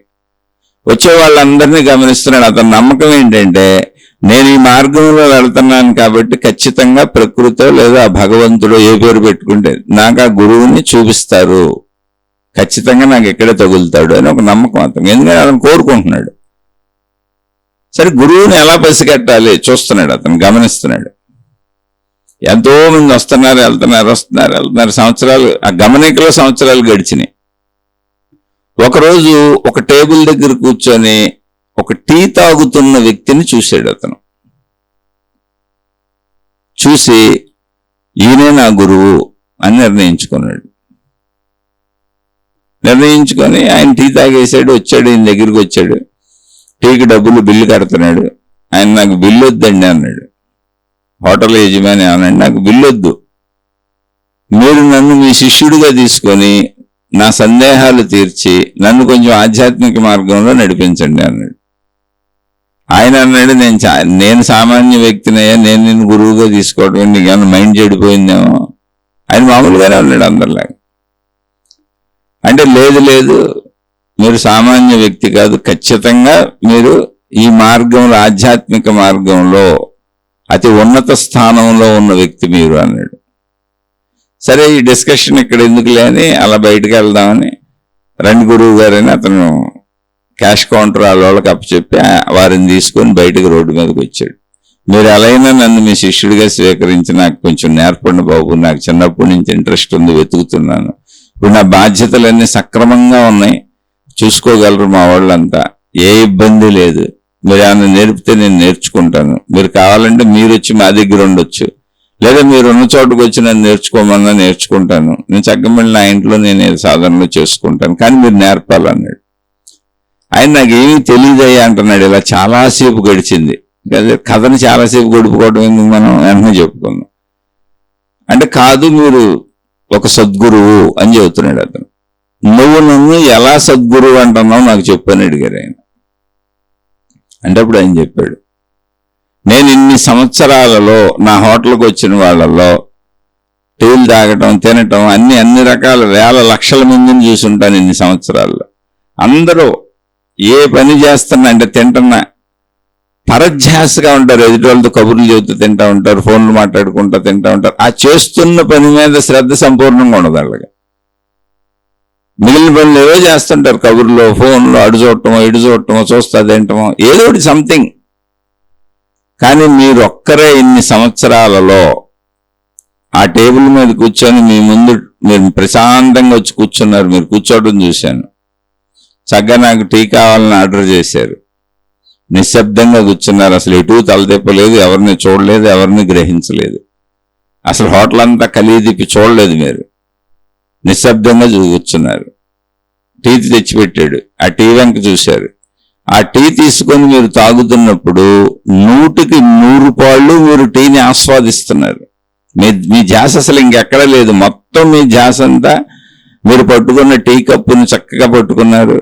మీరు తాగుతున్న టీని ఆనందంగా ఆస్వాదిస్తున్నారు. ప్రతి చుక్క ఆస్వాదిస్తూ తాగుతూ అక్కడ చక్కగా మొత్తం టీ దాకా అక్కడ పెట్టేసి కప్పుని, అది కూడా ఎంతో పొందికగా కప్పుని చాలా జాగ్రత్తగా పెట్టారు.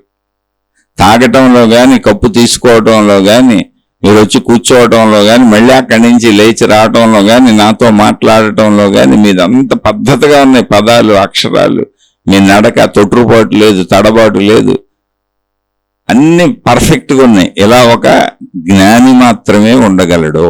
ఒక సద్గురువు, గురువు స్థానంలో ఉన్న జ్ఞాని మాత్రమే అంత నిశ్చల మానసిక స్థితితో అలా ఏ పనినైనా శ్రద్ధగా చేయగలడు. ఇది నేను పుస్తకాల్లో చదివాను. నాకు కూడా కొంత అనుభవం ఉంది, ఎందుకంటే చిన్నప్పటి నుంచి ఈ మార్గంలో ఉన్నాను. నేను అటువంటి సద్గురువు కోసం వెతుకుతున్నాను. మీరు ఖచ్చితంగా సద్గురువు అన్నాడు. అప్పుడు ఆయన చిరునవ్వు నవ్వాడు. నవ్వి, నువ్వు గురువుని గమనించటం అనే చర్య ఏది ఉందో అది నాకు చాలా చక్కగా నచ్చిందయ్యా. అవును, నేను గురువునే. నాకు నీలాంటి శిష్యుడే కావాలి. గురువులు శిష్యులు వెనక పడకూడదు. మేము గురువులు, మీరందరూ శిష్యులుగా రండి అని అసలు ఏ గురువు శిష్యులు వెనక పడ్డ నిజమైన గురువు. ఎందుకని అతని జ్ఞాని, అతనికేం పని.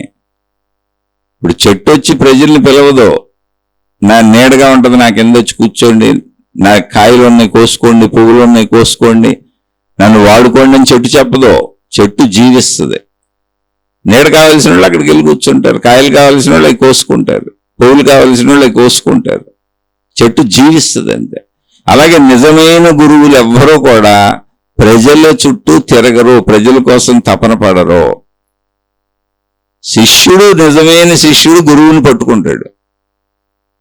అద్భుతంగా పట్టుకున్నావా నువ్వు, నీకు చక్కగా నేర్పుతా, ఎందుకంటే నీకు అర్హత ఉంది, అందుకే నువ్వు నన్ను గుర్తించగలిగావు. లేకపోతే నేను ఎంతసేపు నీతో నేను కాదని చెబితే నువ్వు వెళ్ళిపోయాడు మామూలుడు అయితే. నువ్వు నా క్వాలిటీస్ అన్ని పట్టుకున్నావు, ఇంతే క్వాలిటీస్. ఇప్పుడు కథ అయిపోయింది. ఇక్కడ కథ ఏం లేదు, కథ అయిపోయింది. ఆయన శిష్యుడిగా స్వీకరించాడు, ఈయన గురువు అయిపోయాడు. కథే కదా, అది కల్పిత కథ. కానీ క్వాలిటీస్ ఏంటి చూడండి. అక్కడ చేస్తున్న పని చాలా చిన్న పని. హోటల్లోకి రావటం, ఒక టేబుల్ మీద కూర్చోవటం, టీ ఆర్డర్ చేయటం, టీ తాగటం, తర్వాత టీ తాగేసినాక మళ్ళీ తను తాగిన టీ కప్పు సాసరు అక్కడ జాగ్రత్తగా పెట్టడం, ఆ పెట్టే విధానం, అక్కడి నుంచి లేచి నడిచి బిల్లు కట్టడానికి వెళ్ళే విధానం, అతనితో మాట్లాడే విధానం, ఈ విధానం అతను లోపలికి వస్తున్నప్పుడు తొట్టుపాటు లేకుండా స్టడీగా వచ్చాడు. నిదానంగా, నిశ్శబ్దంగా, ప్రశాంతంగా ఉన్నాడు. ఏ రకమైనటువంటి అలజడులు, తాగేటప్పుడు అలాగే ఉన్నాడు, సంపూర్ణంగా ఆస్వాదించాడు. అలా మీరు ఒక పనిని చేయగలుగుతున్నారా ఇంకో ధ్యాస లేకుండా? ఏ పని మీద ఆ పని మీద సంపూర్ణ ధ్యాస మీకుందా? అప్పుడు మీరు స్పృహలో జీవిస్తున్నారు, ఎరుకలో జీవిస్తున్నారు. ఈ నిమిషం ఇప్పుడు ఈ పనిలో మీరు సంపూర్ణంగా ఉన్నారు. అదే పనైనా సరే, మీ భార్యాభర్తలు కాపురం చేసుకోవటం అయినా సరే, ఏ పనైనా సరే, టీ తాగటం అయినా సరే, మంచినీళ్ళు తాగటం అయినా సరే, మంచినీళ్లు తాగుతుంటే చేతిలో పట్టుకున్న గ్లాసు, తాగుతున్న నీళ్ల యొక్క స్పర్శ, ఒక్కొక్క గుటగా మింగుతుంటే అది దాహం తీరుతున్న ఫీలింగ్, ఇవన్నీ అనుభవిస్తున్నారు మీరు. అంటే మనం ఎంత ఫాస్ట్గా జీవించుకుంటూ వెళ్ళిపోతున్నాం చూడండి. అందుకే మనం ఎలా జీవిస్తున్నామో మనకు తెలుసా? కొంచెం స్టడీగా జీవించండి, కొంచెం నిదానంగా గమనికగా జీవించండి. అంటే గమనిస్తూ జీవించండి, అనుభవిస్తూ జీవించండి, ఆనందిస్తూ జీవించండి. ప్రతి క్షణాన్ని అనుభవిస్తూ ఆనందిస్తూ జీవించండి. ప్రతి విషయాన్ని గ్రహిస్తూ ఎరుకుతూ చేయండి. అప్పుడు ఇది సాధుత్వం అయిపోద్ది, అది గురుత్వం అయిపోద్ది, అది దైవత్వం అయిపోద్ది. అదే సాధన, ఇంకేం లేదు. సాధన అంటే మీరు ఏయో గురువులు చెబుతారు, ఏయో మనకే పెద్ద పెద్ద మంత్రోపదేశాలు ఇస్తారు, లేకపోతే సాధనలు చెబుతారు. అంటే అవి తప్పని కాదండి, విషయానికి చెబుతుంది. ఏదో చేసేద్దాం గొప్ప అనుకోబాకండి, అవన్నీ చేస్తే వచ్చేది ఈ స్థిరత. ఈ స్థిరత రాని వాళ్ళకి అవన్నీ చెబుతున్నారు. వాళ్ళని స్థిత ప్రజ్ఞులు అంటారు. స్థిత ప్రజ్ఞత్వం అంటే ఏంటి? ప్రజ్ఞ అంటే తెలివి. వాళ్ళ తెలివి స్థిరత్వాన్ని పొందింది, స్థితముగా ఉంది, స్థిరముగా ఉంది. అందుకని వాళ్ళు నిశ్చలముగా ఉండగలుగుతారు, ప్రశాంతంగా ఉండగలుగుతారు. ఏ పని చేసినా ప్రశాంతంగా హాయిగా చేయగలుగుతారు, తొట్టుపాటులు లేకుండా చేయగలుగుతారు, శ్రద్ధతో ఏకాగ్రతతో చేయగలుగుతారు. ఒక పని చేస్తూ ఇంకోటి చేసేవాళ్ళకి మనం ఏం చెబుతాం? ఇప్పుడు మా ఇంట్లో వాళ్ళే ఉన్నారు, అసలు సెల్ ఫోన్ లేకుండా, టీవీ లేకుండా, ల్యాప్టాప్లో సినిమాను పెట్టుకోకుండా మా ఇంట్లో ఎవరు భోంచేయరు, ఎవరు భోంచేయరు అసలు.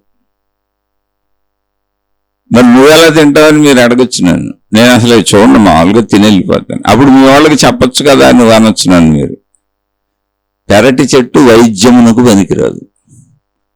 అసలు నేను చెప్పే ఏ ఒక్క విషయము నేను తెలిసిన ఎవరైనరు, మా ఇంట్లో వాళ్ళు కాదు, అసలు మా బంధుమిత్రులు ఎవరు వినరు. ఎందుకంటే నేను విడిగా తెలుసు వాళ్ళకి ఈడేంటని.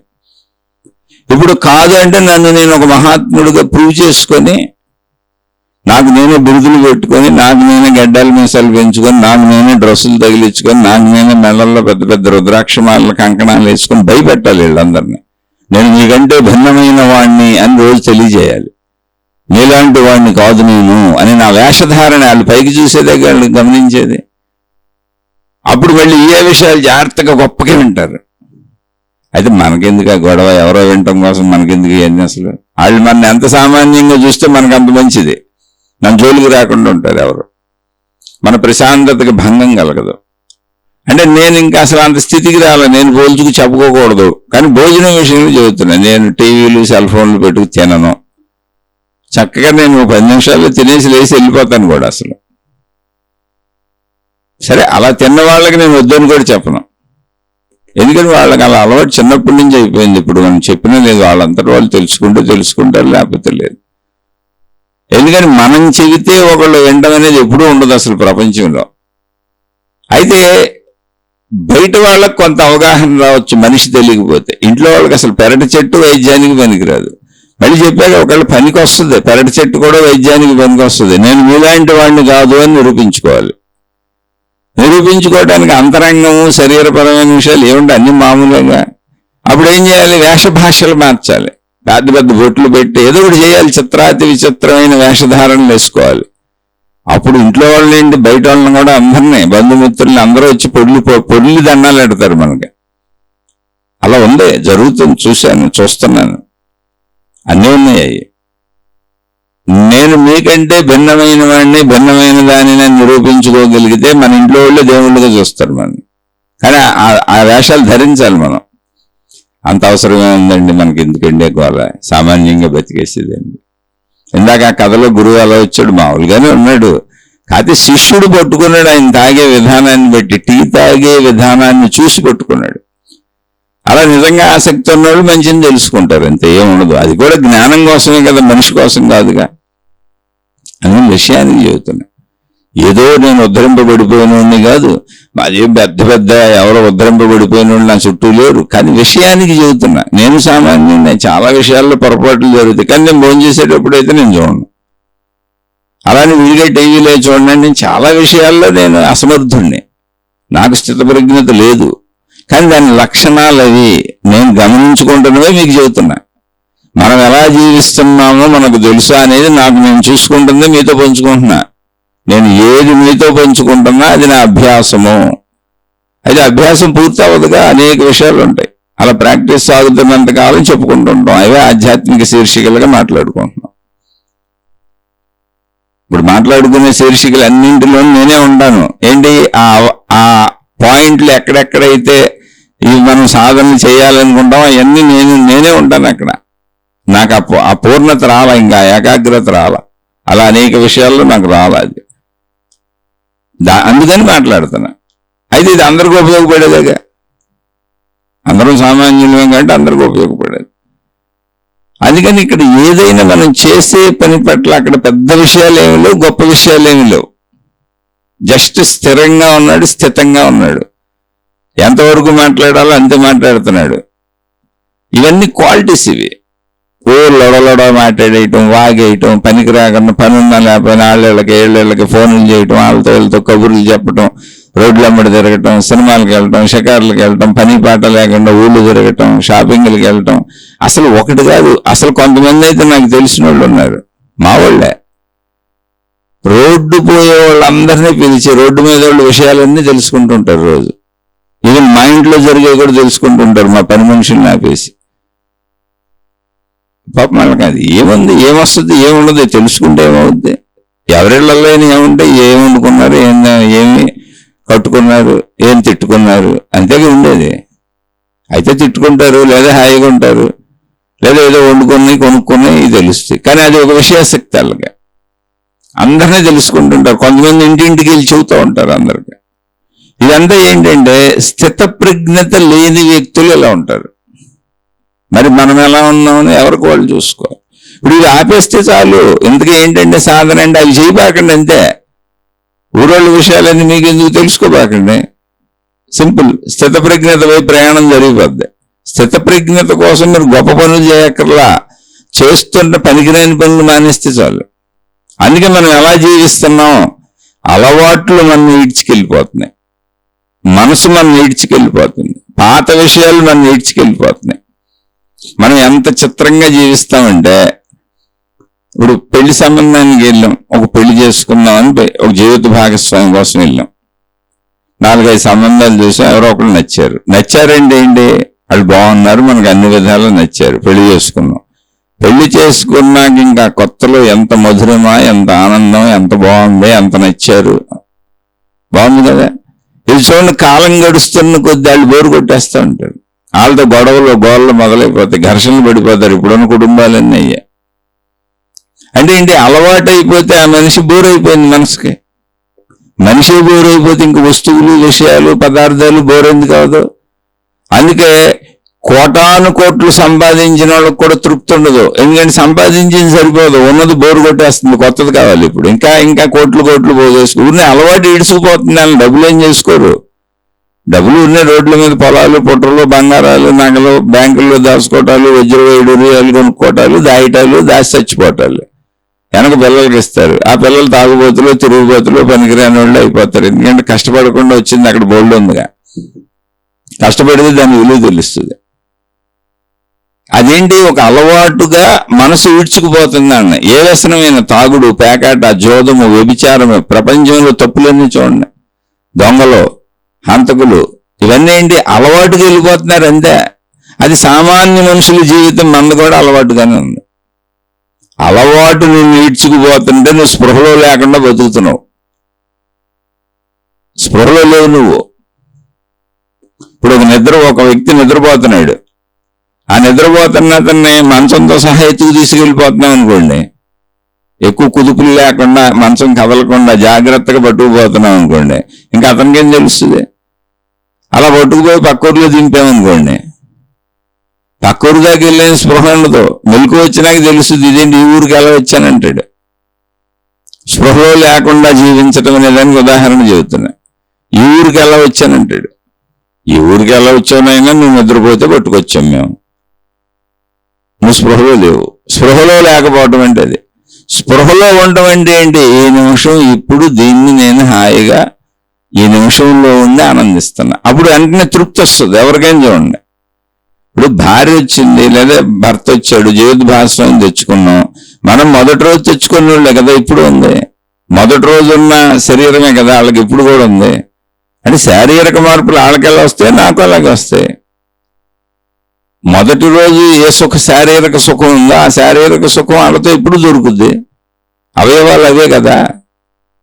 మరి ఎందుకు బోరు కొడుతుంది అంటే, అలవాటు అయిపోయిన మనసుకి కొత్తది కావాలి ఇప్పుడు. అది ప్రాబ్లం. కొత్త దాని వైపు వెళ్ళడం. ఇది అలవాటు అయింది, బోరు కొట్టేది, ఇంకా చాలు, ఉన్నాటికి విలువ లేదు మనకి. అందుకే ఎన్ని బట్టలు ఉంటాయి, మళ్ళీ కొత్త బట్టలు కొంటాం. చెప్పులు ఉంటాయి, మళ్ళీ కొత్త చెప్పులు కొంటాం. ఓ బండి ఏదో కొనుక్కొని వాడుకుంటాం, అబ్బాయి ఇది వద్దు మార్చేసి కొత్త బండి తీసుకుందాం అంటాడు. ఒక కారు, మళ్ళీ కొత్త కారు అంటాడు. కొంతకాలం అయ్యేటప్పుడు అది బోరు కొట్టేస్తుంది, ప్రతిదీ బోరు కొట్టేస్తుంది. అది ఉంది అక్కడ. కానీ సజీవత్వములో బోరు కొట్టదు. సజీవత్వము అనవసర పనులే చేయదు. ఇప్పుడు గౌతమ బుద్ధుల వారు జీవించినప్పుడు వారికి శిష్య సమూహం ఉంది. ఆరామాలు, ఇప్పుడు మనం ఆశ్రమాలని ఏమంటున్నాం, వాళ్ళు ఆరామాలు అనేవాళ్ళు. వాటిల్లో ఉండేవాళ్ళు, ఏదో సాధన చేసుకునేవాళ్ళు. అందరూ భిక్షాన్నం తెచ్చుకోవాలి, అంటే వెళ్ళి అడిగి భిక్ష తెచ్చుకోవాలి. వాళ్ళ బౌద్ధ భిక్షువులందరూ ఆ తెచ్చుకునే, బుద్ధుడు కూడా భిక్షకి వెళ్తాడు, అందరూ వెళ్తారు. ఆ తెచ్చుకున్న భిక్ష ఎవరు కూడా ఎక్కువ తెచ్చుకోకూడదు, ఎక్కువ అవసరానికి మించి ఎక్కువ తేకూడదు, తెచ్చుకోకూడదు. నీకు ఎంత ఆకలి అంతే తెచ్చుకోవాలి, వృధా చేయకూడదు. వాళ్ళు ఏం పెడితే తెచ్చుకోవాలి, ఇది నాకు వద్దని చెప్పకూడదు. ఎందుకని ఆకలికే నువ్వు తినేది, సత్యం అంటే అది. ఆ రూల్స్ ఉన్నాయి అప్పుడు. అలాగే కట్టుకునే బట్టలు వాళ్ళకి పెద్ద పెద్ద జమీందారులు, రాజులు, ధనవంతులు ఎవరైనా ఉంటే వీళ్ళకి బట్టలు అరేంజ్ చేసేవాళ్ళు. వీళ్ళు ఏదో ఒక రకమైన వస్త్రాలు కట్టుకునేవాళ్ళు. ఇప్పుడు కాషాయ వస్త్రాలు అలాగా అలా. అవేంటి, మనిషికి 2 జతలే. అది గౌతమ బుద్ధుడికి సంబంధించిన ఒక కథలో వస్తుంది. అది ఎవరికైనా సరే 2 జతలు ఇవ్వబడతాయి ఆశ్రమవాసులకి. వాటి నిర్వహణ, మనుషులు అంత విధానం ఉంది. ఆయన కూడా 2 జతలే కట్టుకుంటారు. ఒక అతను వచ్చి బుద్ధుడి దగ్గరికి వచ్చి, అయ్యా నాకు కొంచెం బట్టలు ఇప్పించండి అని అడిగాడు. అంటే కప్పుకోవటానికి ఒక దుప్పటి ఇప్పించమని అడిగాడు. బట్టలు అంటే ఆయన పడుకునే దాంట్లో ఆయనకి కింద వేసుకోవటానికి ఒకటి, కప్పుకోవటానికి ఒకటి ఇచ్చారు. ఒక దుప్పటి అడిగాడు. నా దుప్పటి పోయిందండి, నాకు ఒక దుప్పటి కావాలి అని. బుద్ధుడు అన్నాడు, నీ దుప్పటి ఏమైంది అన్నాడు. చిరిగిపోయిందండి. ఓకే ఓకే, అది బాగానే ఉంది, సరే నీకు ఇంకో దుప్పటి ఇస్తారు. ఓకే, ఇప్పుడు చిరిగిపోయిన దుప్పటిని ఏం చేసావు అని అడిగారు ఆయన. ఇప్పుడు ఈ చిరిగిపోయిన దుప్పటి ఒకటి ఉంటుందిగా, ఆ చిరిగిపోయిన దుప్పటిని ఏం చేసావు అంటే, ఈయనకి దుప్పటి ఇచ్చేశారు. ఆయన దుప్పటి తీసుకున్నాడు. కొంతకాలం తర్వాత ఈ ప్రశ్న వేశారు ఆయన మళ్ళీ పిలిచి, మొన్న ఒక దుప్పటి చిరిగిపోయింది అన్నావు కదా, నీకు ఇంకో దుప్పటి ఇచ్చారు కదా కప్పుకోవడానికి, చిరిగిపోయిన దుప్పటిని ఏం చేసావు అన్నారు. అంటే దాన్ని కట్ చేసుకొని అది చిరిగిపోయినంత ఎంతో అంత తీసేసి దాన్ని తుండు కింద, అంటే ఎన్ని ముక్కలే దాన్ని తుండు కింద తయారు చేసుకొని వాడుకుంటున్నాను అన్నాడు. ఓహో, ఇంతకుముందు మరి నీ దగ్గర తుండు కింద వాడిన వాటిని ఏం చేసావు అని అడిగారు. అవి చిరిగిపోయినవి, ఆ చిరిగిపోయిన భాగాలను తీసి కట్ చేసి వాటిని కర్చీఫ్ల కింద, అంటే చేతి రుమాల కింద వాడుకుంటున్నాను, ఏదన్నా ఇంట్లో తుడుచుకోవటానికి, పనులకి వాటికి వాడుతున్నాను, కాలి పట్టాల కింద కొన్నిటిని వాడుతున్నాను అని చెప్పాడు. ఆ రైట్, అయితే నువ్వు దాన్ని సద్వినియోగపరుస్తున్నావు వెళ్ళన్నారు. అంటే వాళ్ళు ఒక దుప్పటి చిరిగిపోయిందని పారేలా, అది ఎక్కడో చిరిగిపోయిన భాగం వరకు దాన్ని తీసేసి నెక్స్ట్ స్టేజ్లో ఎలా వాడచ్చో చూశారు. మళ్ళీ అక్కడ పాడైన భాగాన్ని తీసి నెక్స్ట్ స్టేజ్లో ఎలా వాడచ్చో చూశారు. మళ్ళీ అక్కడ పాడైన భాగాన్ని తీసి నెక్స్ట్ స్టేజ్లో ఎలా వాడచ్చో చూసి కాలి పట్టాల వరకు వాడారు. అలాగే వంటలో వార్పులు వాళ్ళకి లేవు కనుక అంటే పాత కొట్ల కింద వాడుకోవట్లే. మన ఇంట్లో అనుకోండి, వంటలో వార్పులుగా ఉపయోగించుకుని ఏదన్నా క్లీన్ చేసుకోవటానికి పాత కొట్ల కింద వాడుకోవచ్చు. అంటే ఒక వస్తువుని నువ్వు వినియోగించే విధానం పర్ఫెక్ట్ అయినప్పుడు నీకు అత్యంత ధనంతో కూడా అవసరం ఉండదు.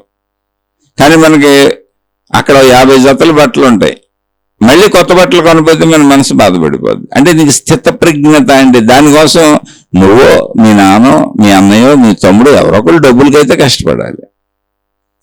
ఆ కష్టపడి నువ్వు వాళ్ళని కష్టపెట్టి బతుకుతున్నావు అంతే. అదే నీకు స్థితప్రజ్ఞత, స్థిరత్వము ఉందనుకో, వాళ్ళని కష్టపెట్టక్కర్లా, నువ్వు కష్టపడక్కర్లా.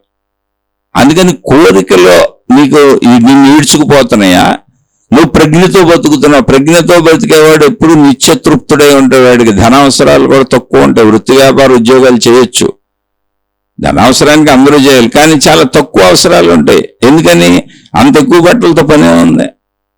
ఒక జత చెప్పులు చాలు, అవి పాడైపోతే అప్పుడు చూసుకోవచ్చు. అలాగే ఇంట్లో వస్తువులు ఎంత అవసరం అన్ని చాలు. అలా అన్నింటిలోనూ పరిమితి వచ్చినాక నీకు అధిక ధనంత అవసరం ఉండదు, మనసు తృప్తికి లోనవుతుంది. అందుకని నిత్యతృప్తులుగా ఉంటారు ఈ జ్ఞానులు, లేదా ఈ స్థితప్రజ్ఞులు, లేదా ఈ మహాత్ములు. వీళ్ళు అలా నిత్యతృప్తులు కానోళ్ళను ఒకళ్ళ మీద మహాత్ములని, గురువులని, సిద్ధ పురుషులని, ఆ పురుషులని, ఈ పురుషులని పిలుస్తూ ఆడంబరాలతో ఊగిపోతున్న వాళ్ళని చూశారనుకో, వాళ్ళు మిమ్మల్ని మోసం చేస్తున్నారు. అది నిజం. ఎందుకని బుద్ధుడు అనేటువంటి భగవాన్, బుద్ధుడు ఆయన్ని భగవాన్ అని పిలిచేవాళ్ళు. బంగారు విగ్రహాలు పెట్టారు ఆయన రాజులు, మహారాజులు. ఆయన మామూలుడు. రాజులు, మహారాజులు ఆయన శిష్యులు. ఆయన మంచిగా చెప్పారు. ఆయన 2 జాతులతోనే బతికారు. ఏది పెడితే అది తినాలి, రూల్ అది. ఆ రూల్స్ అన్ని ఆయన పాటించినవే, ఆయన ఆచరించినవే, ఆయన పెట్టినవే. అంటే అది స్థితప్రజ్ఞత. అది భౌతికంగా కూడా అలాగే జీవించమని చెప్పారు ఆయన. ఇప్పుడు సన్యాసి జీవితంలో వాళ్ళకి చెప్పడం కాదు, కుటుంబ జీవితాలలో కూడా అదే చెప్పారు. మీరు కావాలంటే 2 జాతలు కాదు, 4 జాతలు పెట్టుకోండి, పోండి 5 జాతలు పెట్టుకోండి, 10 జాతలు పెట్టుకోండి, అయిపోయింది ఎక్కడో చోట. ఇంకెందుకు? కుటుంబ జీవితానికి అవసరమైన సామగ్రిని పెట్టుకోండి, తృప్తిగా ఉండండి, స్థిరంగా ఉండండి. స్థిరత్వాన్ని మనసుకి ఆపాదింపజేయండి. అంటే స్పృహలో బతకాలి. స్పృహలో ఎరుకతో బతికే ప్రతివాడికి ఒక స్పృహతో బతుకు, ఒక ఎరుకతో బతుకు. అంటే ఈ నిమిషం నేను జీవిస్తున్నానని నాకు తెలిసి ఇప్పుడు నేను మాట్లాడుతున్నా. సంపూర్ణ స్పృహతో మీతో మాట్లాడుతున్నా, సంపూర్ణ ఎరుకతో మీతో మాట్లాడుతున్నా. నాకు తెలుసు నేనేం మాట్లాడుతున్నానో దాన్ని నేను వింటున్నా, మళ్ళీ నేను దాన్ని అనుభవిస్తున్నా. నేను మీకు చెబుతున్న ప్రతి పదము నా లోపలికి వెళ్తుంది. అందుకే ఇది సత్కాలక్షేపంగా, సజ్జన కాలక్షేపంగా, నాకు సాధనగా, ఆధ్యాత్మిక సాధనగా, జ్ఞాన సాధనగా, శ్రవణముగా, మననముగా నాకే ఉపయోగపడుతుందని చెప్పా. అయితే సంపూర్ణమైన 100కు 100% ఏకాగ్రతతో చెబుతున్నామంటే ఖచ్చితంగా లేదు. ఎందుకంటే బయట సౌండ్లు వినపడుతున్నాయి, బయట విషయాలు వినపడుతున్నాయి, మనసు అప్పుడప్పుడు అటు ఇటు పక్కకు పోతుంది, వేరే విషయాలు గుర్తొస్తున్నాయి. నాకు అంత స్థితప్రజ్ఞత రాలి. అందుకని నేను సామాన్యుణ్ణి అని చెబుతానే ఉన్నా. ఇది చెబుతున్నా కూడా నాకు అన్ని జరుగుతున్నాయి. ఇంక చెప్పినప్పుడు, ఇలాంటివి చెప్పినప్పుడు మామూలు విషయాలు ఇంకా పరుగులు పెడుతుంది. అందుకని నేను ఎప్పుడూ సామాన్యుణ్ణే అని నా స్థితిని నేను మీకు ప్రతినిత్యము ప్రతి శీర్షికలు తెలియజేస్తున్నా. అలా మనకు ఒక ఏకాగ్ర జీవితం. ఇప్పుడు వస్తువులు ఉన్నాయి, చక్కగా అవసరానికి తెచ్చుకో, అవసరానికి వాడుకో. ఉన్న వస్తువులే ఎందుకు అన్ని పేర్చుకుంటున్నావు అంటే తెలియదు. మా ఇంట్లో కూడా కొంటారు, మా పిల్లలు కూడా కొంటారు. మా ఇల్లే అతీతం కాదు. నేను అసలు మా ఇల్లు, మా కుటుంబమే ఎక్కువ నాకు తెలుసు. బయట నాకెందుకు తెలిస్తే? నా చుట్టుపక్కల ఉన్నోళ్ళు, మా వాళ్ళు నేను చూస్తే, నేను పుట్టి పెరుగుతున్న కానించి మా బంధువులు, మా మిత్రులు, మా కుటుంబాలు మాకు అలవాటు ఉంటుందిగా. కొంతమంది అన్న మనుషులు పరిచయం ఉంటారుగా. నాకు అసలు చాలా ఎక్కువ మంది పరిచయంతో జీవితం గడిచింది గత 5 ఏళ్ల వెనక్కి వరకు. అంటే 2021 మార్చి 3 వరకు. ఆ రోజు నేను జీవితకాలం మౌనం అప్పటి నుంచి పెట్టుకున్నా. అప్పటి వరకు అబ్బో వేల మందితో సంబంధ బాంధవ్యాలు ఉన్నాయి. కాబట్టి మనుషుల గురించి కూడా బాగా తెలుసు నాకు. కానీ మనుషులు అందరూ ఎలాగే ఉంటారు, నేను అలాగే ఉంటాను. ఇప్పటికీ మా ఇంట్లో అలాగే ఉంటారు. ఈ ఉపన్యాసం అసలు మా ఇంట్లో వాళ్ళకి చెప్పను. నేను చెబితే నన్ను తిడతారు కూడా. తిడతాం కాదు, నా మైండ్ పోయింది అనుకుంటారు, పిచ్చోడిని అనుకుంటారు. మీరు ఎప్పుడూ మీ దగ్గర వాళ్ళకి మీరు హితోక్తులు చెప్పే ప్రయత్నం చేస్తే మీరు పిచ్చోళ్ళు అవుతారు. అయితే చెప్పొచ్చు, ఎప్పుడో తెలుసా, మిమ్మల్ని మీరు స్పెషల్గా తయారు చేసుకోవాలి. నేను మీకంటే భిన్నమైన వాడిని, భిన్నమైన దానిని నిరూపించుకోవాలి. మీ డ్రెస్ మార్చాలి, మీరు గేటప్ మార్చాలి, మీ పద్ధతి మార్చాలి. మీకు ఒక శిష్య సమూహాన్ని వేసుకొని ఎమ్మడి తీసుకొని తిరుగుతూ ఉండాలి. ఎప్పటికప్పుడు ప్రకటించుకోవాలి, నేను మీకంటే భిన్నమైన వాడిని, భిన్నమైన దాన్ని. అదే మన వాళ్ళు ప్రకటనలు ఇస్తూ ఉంటారు, ఆకారాలు మార్చేస్తారు. చూడండి మహాత్ములు, గురువులు. ప్రస్తుతం ఉన్న వాళ్ళు చూడండి, పాత వాళ్ళ గురించి అవట్లా, నిజమైన వాళ్ళ గురించి అసలు చెప్పట్లా. ఇది ఇంతే. అలాంటి తప్పేం కాదు. నేను దాన్ని అంగీకరిస్తా. అసలు మా వాళ్ళు వినాలని నేను కోరుకోను, చాలకి చెప్పాలని కూడా నేను అనుకోను. ఇది కూడా నేను ఎవరికో చెప్పాలని చెప్పట్లేదు. వినేవాళ్ళు ఎవరైనా ఆసక్తి ఉన్నవాళ్ళు వింటారు. ఎందుకంటే నేను నా జీవన ప్రయాణంలో ఎంతో మంది గురువుల దగ్గర తిరిగాను, ఎన్నో ఊళ్ళు తిరిగాను, ఎన్నో ఆశ్రమాలు తిరిగాను, ఎక్కడ పడితే అక్కడ తిరిగాను. హిమాలయాల దాకా, బద్రీనాథ్, కేదార్నాథ్, గంగోత్రి, యమునోత్రి అన్నీ తిరిగి వచ్చాను. ఎక్కడన్నా గురువులు దొరుకుతారని తిరిగాను. ఇటు రమణాశ్రమాలకు వెళ్ళాను, అనేక చోట్ల తిరిగాను. ఎక్కడ చిన్న గురువు పేరు, ఎక్కడ చిన్న మాతాజీ పేరు వినపడితే వాళ్ళ దగ్గరికి వెళ్ళిపోయినా అక్కడ కొంతకాలం ఉన్నాను. ఎక్కడ ఏ పుస్తకం దొరికితే చదివాను. ఆ ఆసక్తుల్లోంచి ఇది పట్టుకున్నాను. అలా ఎవరైనా ఆసక్తి ఉన్న వాళ్ళకు ఉపయోగపడుతుందని చెబుతున్నాను తప్ప నాకు ప్రత్యేకంగా మీరు ఎవరో కూడా తెలియదు. అసలు మీకు ఎవరికో చెప్పాలి, మిమ్మల్ని ఉద్ధరించాలని తప్పనే నాకు లేదు. ఎందుకంటే నన్ను నేనే ఇంక ఉద్ధరించుకోలేదు. నేనే సామాన్యుణ్ణి. కానీ మీకు ఉపయోగపడితే ఇప్పుడు ఫెసిలిటీ ఉంది, చక్కగా యూట్యూబ్ అని ఒక మాధ్యమం ఉంది. మనిషితో అవసరమే లేదు, ఎవరైనా రికార్డ్ చేసి అందులో పెట్టచ్చు. ఎవరికి కావాలంటే వాళ్ళు వినొచ్చు. ఎవరు చెబుతున్నారో అనవసరం, ఎవరు వింటున్నారో అనవసరం. కానీ ఎవరికైనా నలుగురికి ఉపయోగపడితే మంచిగా. పూర్వం కూడా ఇప్పుడు అశోకుడు చెట్లు నాటించినని వస్తుంది. చాలా మంది పెద్దలు పూర్వం అంటే చాలా వెనక రోజులకు వెళ్తే నూతులు తవ్వించేవాళ్ళు, ప్రజలకు ఉపయోగపడితే నీళ్లు తాగుతారని. ఇప్పటిలాగా అంత ఫెసిలిటీస్ లేవు. ధర్మసత్రాలు కట్టించేవాళ్ళు, ఉచిత అన్నదాన భోజనాలు, ఇప్పటికే ఉచితాలు పంచేవాళ్ళు ఉన్నారు, ప్రజలకు మేలు చేసేవాళ్ళు ఉన్నారు, ఎవరి స్థాయిలో వాళ్ళు. ఇప్పటికీ నీళ్లు పెంచేవాళ్ళు ఉన్నారు. ఇప్పుడు వేసవకాలం వచ్చిందంటే మజ్జిగలు కూడా పోస్తూ ఉంటారు, లేని వాళ్ళకి సహాయాలు చేస్తూ ఉంటారు. ఇప్పుడు ఉన్నారు అందరూ, అనాథాశ్రమాలు వృద్ధాశ్రమాలు పెట్టిన వాళ్ళు ఉన్నారు, పూర్వం ఉన్నారు. అది ఎవరికి ఉపయోగపడుతుందని కాదు, ఎవరి దగ్గర ఏది ఉంటే అది ఉపయోగపరచటం. నాకు నేను తెలుసుకుంటున్నాను, ఇప్పుడు ఒక సౌకర్యం ఉంది, ఇది చెప్పగలను. పంచడానికి, ఇతరులకు మేలు చేయడానికి నా దగ్గర డబ్బు లేదు, ఆర్థిక పరంగా నేనే తక్కువ స్థితిలో ఉన్నాను. అది ఉంటే తప్పకుండా అది కూడా చేస్తాను, ఉన్నప్పుడు చేశాను కూడా. సరే, ఆటితో ఇప్పుడు విషయం ఏం కాదు, విషయానికి చెబుతున్నా. ఎవరికైనా ఉపయోగపడితే ఉపయోగించుకుంటారు.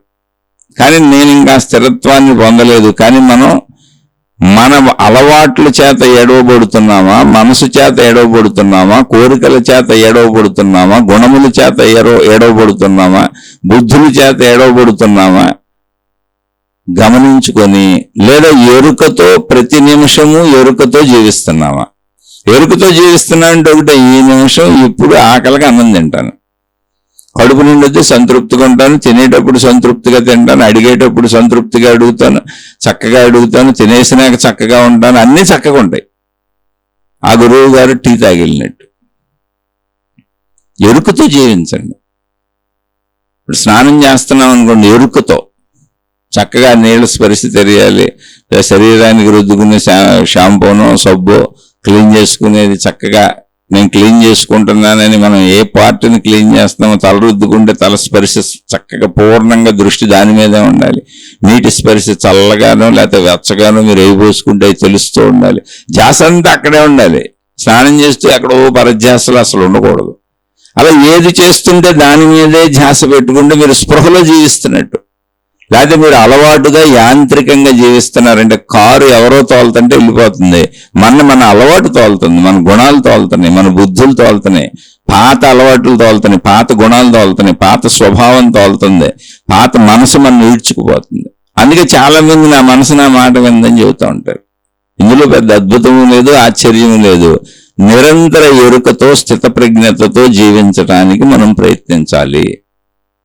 నేను ఉదాహరణగా చెప్పాను, మిగిలిన అన్ని విషయాల్లో పోల్చుకోండి. భోజనమే కాదు, ఏదైనా మీరు ఏ పని చేసినప్పుడు భార్యాభర్తలు కబుర్లు చెప్పుకుంటున్నారు, సంతృప్తిగా ఆనందంగా కబుర్లు చెప్పుకోండి, ఇంకో జాస్తి ఎందుకు మళ్ళీ. అలాగే ఏదో చక్కగా మోటార్ సైకిల్ వేసుకెళ్తున్నారు, పూర్తి శ్రద్ధగా మోటార్ సైకిల్ మీద దృష్టి పెట్టుకొని, రోడ్డు మీద దృష్టి పెట్టుకొని జాగ్రత్తగా వెళ్తే యాక్సిడెంట్లు ఎందుకు అవుతాయి అసలు. అలా శ్రద్ధతో ఏకాగ్రతతో ఇప్పుడు ఈ నిమిషాన్ని అనుభవించండి. ఏ పనైనా చేయండి, ఆ నిమిషంలో మీరు అక్కడ ఉండండి, బుర్ర పెట్టండి, స్పృహ పెట్టండి, అనుభవిస్తూ ఎరుకుతో గ్రహిస్తూ చేయండి, పరధ్యాసకి వెళ్ళకండి. ఆటోమేటిక్గా మీరు అద్భుతమైన ఆధ్యాత్మిక సాధనలోకి వచ్చేస్తారు. అది స్థితప్రజ్ఞత అయిపోద్ది, స్థిరత్వం అయిపోద్ది, మహాజ్ఞానం అయిపోతారు మీరు. ఎందుకంటే ప్రస్తుత నిమిషంలో ఉన్న ప్రతి వాడికి, అలా అనుభవించి చేసే ప్రతి వాడికి తృప్తి అనేది వచ్చేస్తుంది అప్పటికప్పుడు. ఎందుకని ఎరుకుతో చేశాంగా. ఎరుకుతో చేసిన ఏ పనైనా తృప్తిని కలిగిస్తుంది. ఆ నిమిషంలో సంపూర్ణంగా జీవించి, ఆ పనిలో సంపూర్ణంగా జీవించి, ఆ పనిని సంపూర్ణంగా చేస్తున్నప్పుడు, ఆ పని ఫలితాన్ని ఇచ్చినప్పుడు తృప్తి వచ్చేస్తుంది. ఆ తృప్తి అనేది ఇంకా అద్భుతం, అక్కడికి అయిపోయింది. అది అసంతృప్తి ఉండదు ఆ మనిషికి. మళ్ళీ కొత్త పని కొత్తగా సంపూర్ణంగా మొదలు పెడతాడు. అలా ప్రతి దాంట్లోనూ, ప్రతి పనిలోనూ తృప్తిని పొందుతూ ముందు పనికి వెళ్తూ ఉంటాడు. కానీ మనం యాంత్రికంగా వెళ్తున్నప్పుడు దేనిలోనూ తృప్తిని పొందకుండా అసంతృప్తిగా జీవించుకుంటూ వెళ్ళిపోతాం. ఎప్పటికీ కోరికలు తీరవు. ఏదో తాత్కాలికం టీవీ కొనుక్కున్నాం, కొత్త టీవీ, ఇవాళకి రేపటికి ఒక 10 రోజులకి తృప్తిగా ఉంటుంది. మళ్ళీ 11వ రోజు చిచ్చి టీవీ కాదు, పెద్ద టీవీలు చూశాను అక్కడ, మనం అది కొనలాగా ఇది కొనుక్కున్నాం అని అసంతృప్తి వస్తుంది. ఏదైనా అంతే, ఇంకా చీరలు, బట్టలు, వస్తువులు, నగలు అన్నీ. ఇవన్నీ మా ఇంట్లో కూడా ఉంటాయి డైలాగులు.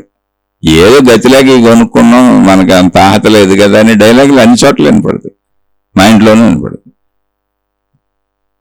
కానీ తృప్తిగా జీవిస్తాడు ఎరుకతో ఉండే మనిషి. కోరికలు ఈడ్చుకుపోయి, మనసు ఈడ్చుకుపోయి, అలవాట్లు ఈడ్చుకుపోయే మనిషి అసలు జీవించటం లేదు. ఒక కారుని ఎవరో నడుపుతున్నట్టుగా నీ పాత గడిచిపోయిన కాలం ఏదుందో, నీ పాత అలవాట్లు ఏమున్నాయో, నీ పాత గుణాలు ఏమున్నాయో, నువ్వు ఏర్పరుచుకున్న పాత స్వభావం ఏదుందో, నీ పాత ఇష్టాలు ఏమున్నాయో, నీ పాత దుఃఖాలు ఏమున్నాయో, నీ పాత భయాలు ఏమున్నాయో, అన్ని పాత చింతకాయ పచ్చడి నీ మనసు ఏదుందో అది నిన్ను ఈడ్చుకుపోతుంది. అంటే నీ పాత నీ కొత్తని నడుపుతుంది. అప్పుడు ఈ కొత్త నాశనం అయిపోద్ది. పాతది అయిపోయింది కదా, అది ఇప్పుడు దీంట్లోకి తెచ్చుకుంటే ఉపయోగం ఉంది. అంటే నీ గతం ప్రస్తుతాన్ని నడుపుతుంది.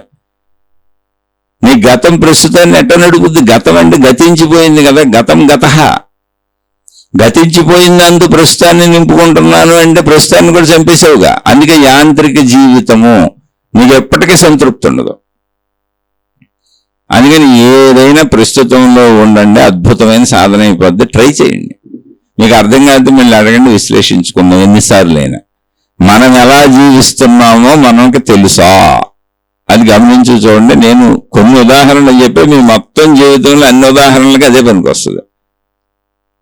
ఎరుకతో ఇప్పుడు ఉండండి. ఎరుకతో మీరు చేసే ఏ పనైనా ధ్యానం అయిపోద్ది, తపస్సు అయిపోద్ది. ప్రత్యేక ధ్యానం, ప్రత్యేక తపస్సులు కూడా అక్కర్లా.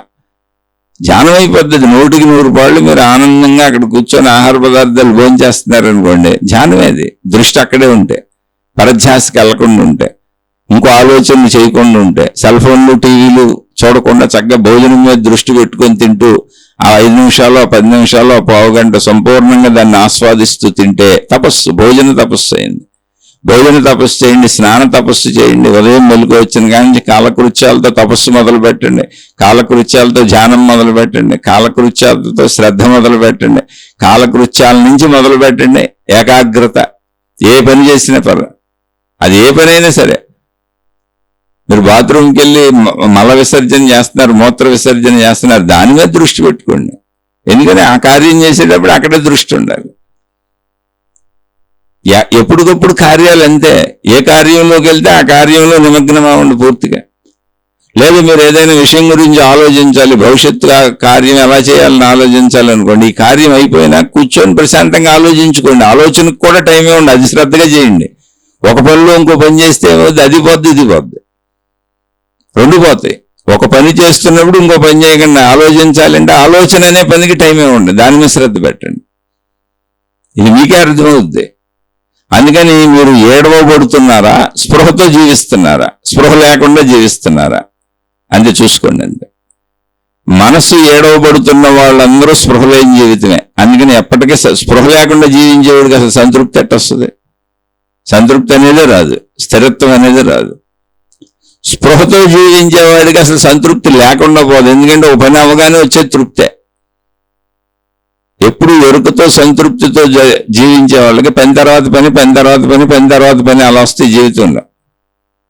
ప్రతి పని పూర్తవగానే తృప్తి వచ్చేస్తుంటుంది, సంతోషంగా ఉంటారు. ప్రతి పని పూర్తవగానే తృప్తి వచ్చేస్తుంటారు, సంతోషంగా ఉంటారు. ఇంకా ఏదో అధికత్వాన్ని కోరుకోవటానికి ఉండదు అసలు. అక్కడ కోరుకోదు ఆ మనసు. తృప్తిపడే మనసు ఏం కోరుకుంటూ తృప్తిపడిపోతుంది. అది స్థితప్రజ్ఞత, అది సాధన అయిపోద్ది, అది ధ్యానం అయిపోద్ది, అది తపస్సు అయిపోద్ది. దానిని మించిన తపస్సు అసలు మీరు చేయలేరు. మీరేదో అడవులకి వెళ్ళి చెట్ల కింద కూర్చుందాం అనుకుంటున్నారేమో. కాదు, ఒక పనిలో చేసే తపస్సే గొప్పది, ఒక పనిలో చేసే ధ్యానమే గొప్పది, ఒక పనిలో వచ్చే తృప్తి గొప్పది. ఒక పనిలో వచ్చే తృప్తిలోంచి, ధ్యానంలోంచి, తపస్సులోంచి ఆ వ్యక్తి స్థితప్రజ్ఞతను పొందుతారు, స్థితప్రజ్ఞులు అవుతారు. అంటే ఏంటి? ప్రజ్ఞ, తెలివి కంపించకుండా, వంకర టెంకరలు పోకుండా, ఎటుపడితే అటు పరిగెత్తకుండా స్థిరత్వముగా నేను ఎక్కడ ఉండమంటే అక్కడ ఉంటుంది. నా ఆలోచన నేను ఎక్కడ ఉండమంటే అక్కడ ఉంటుంది.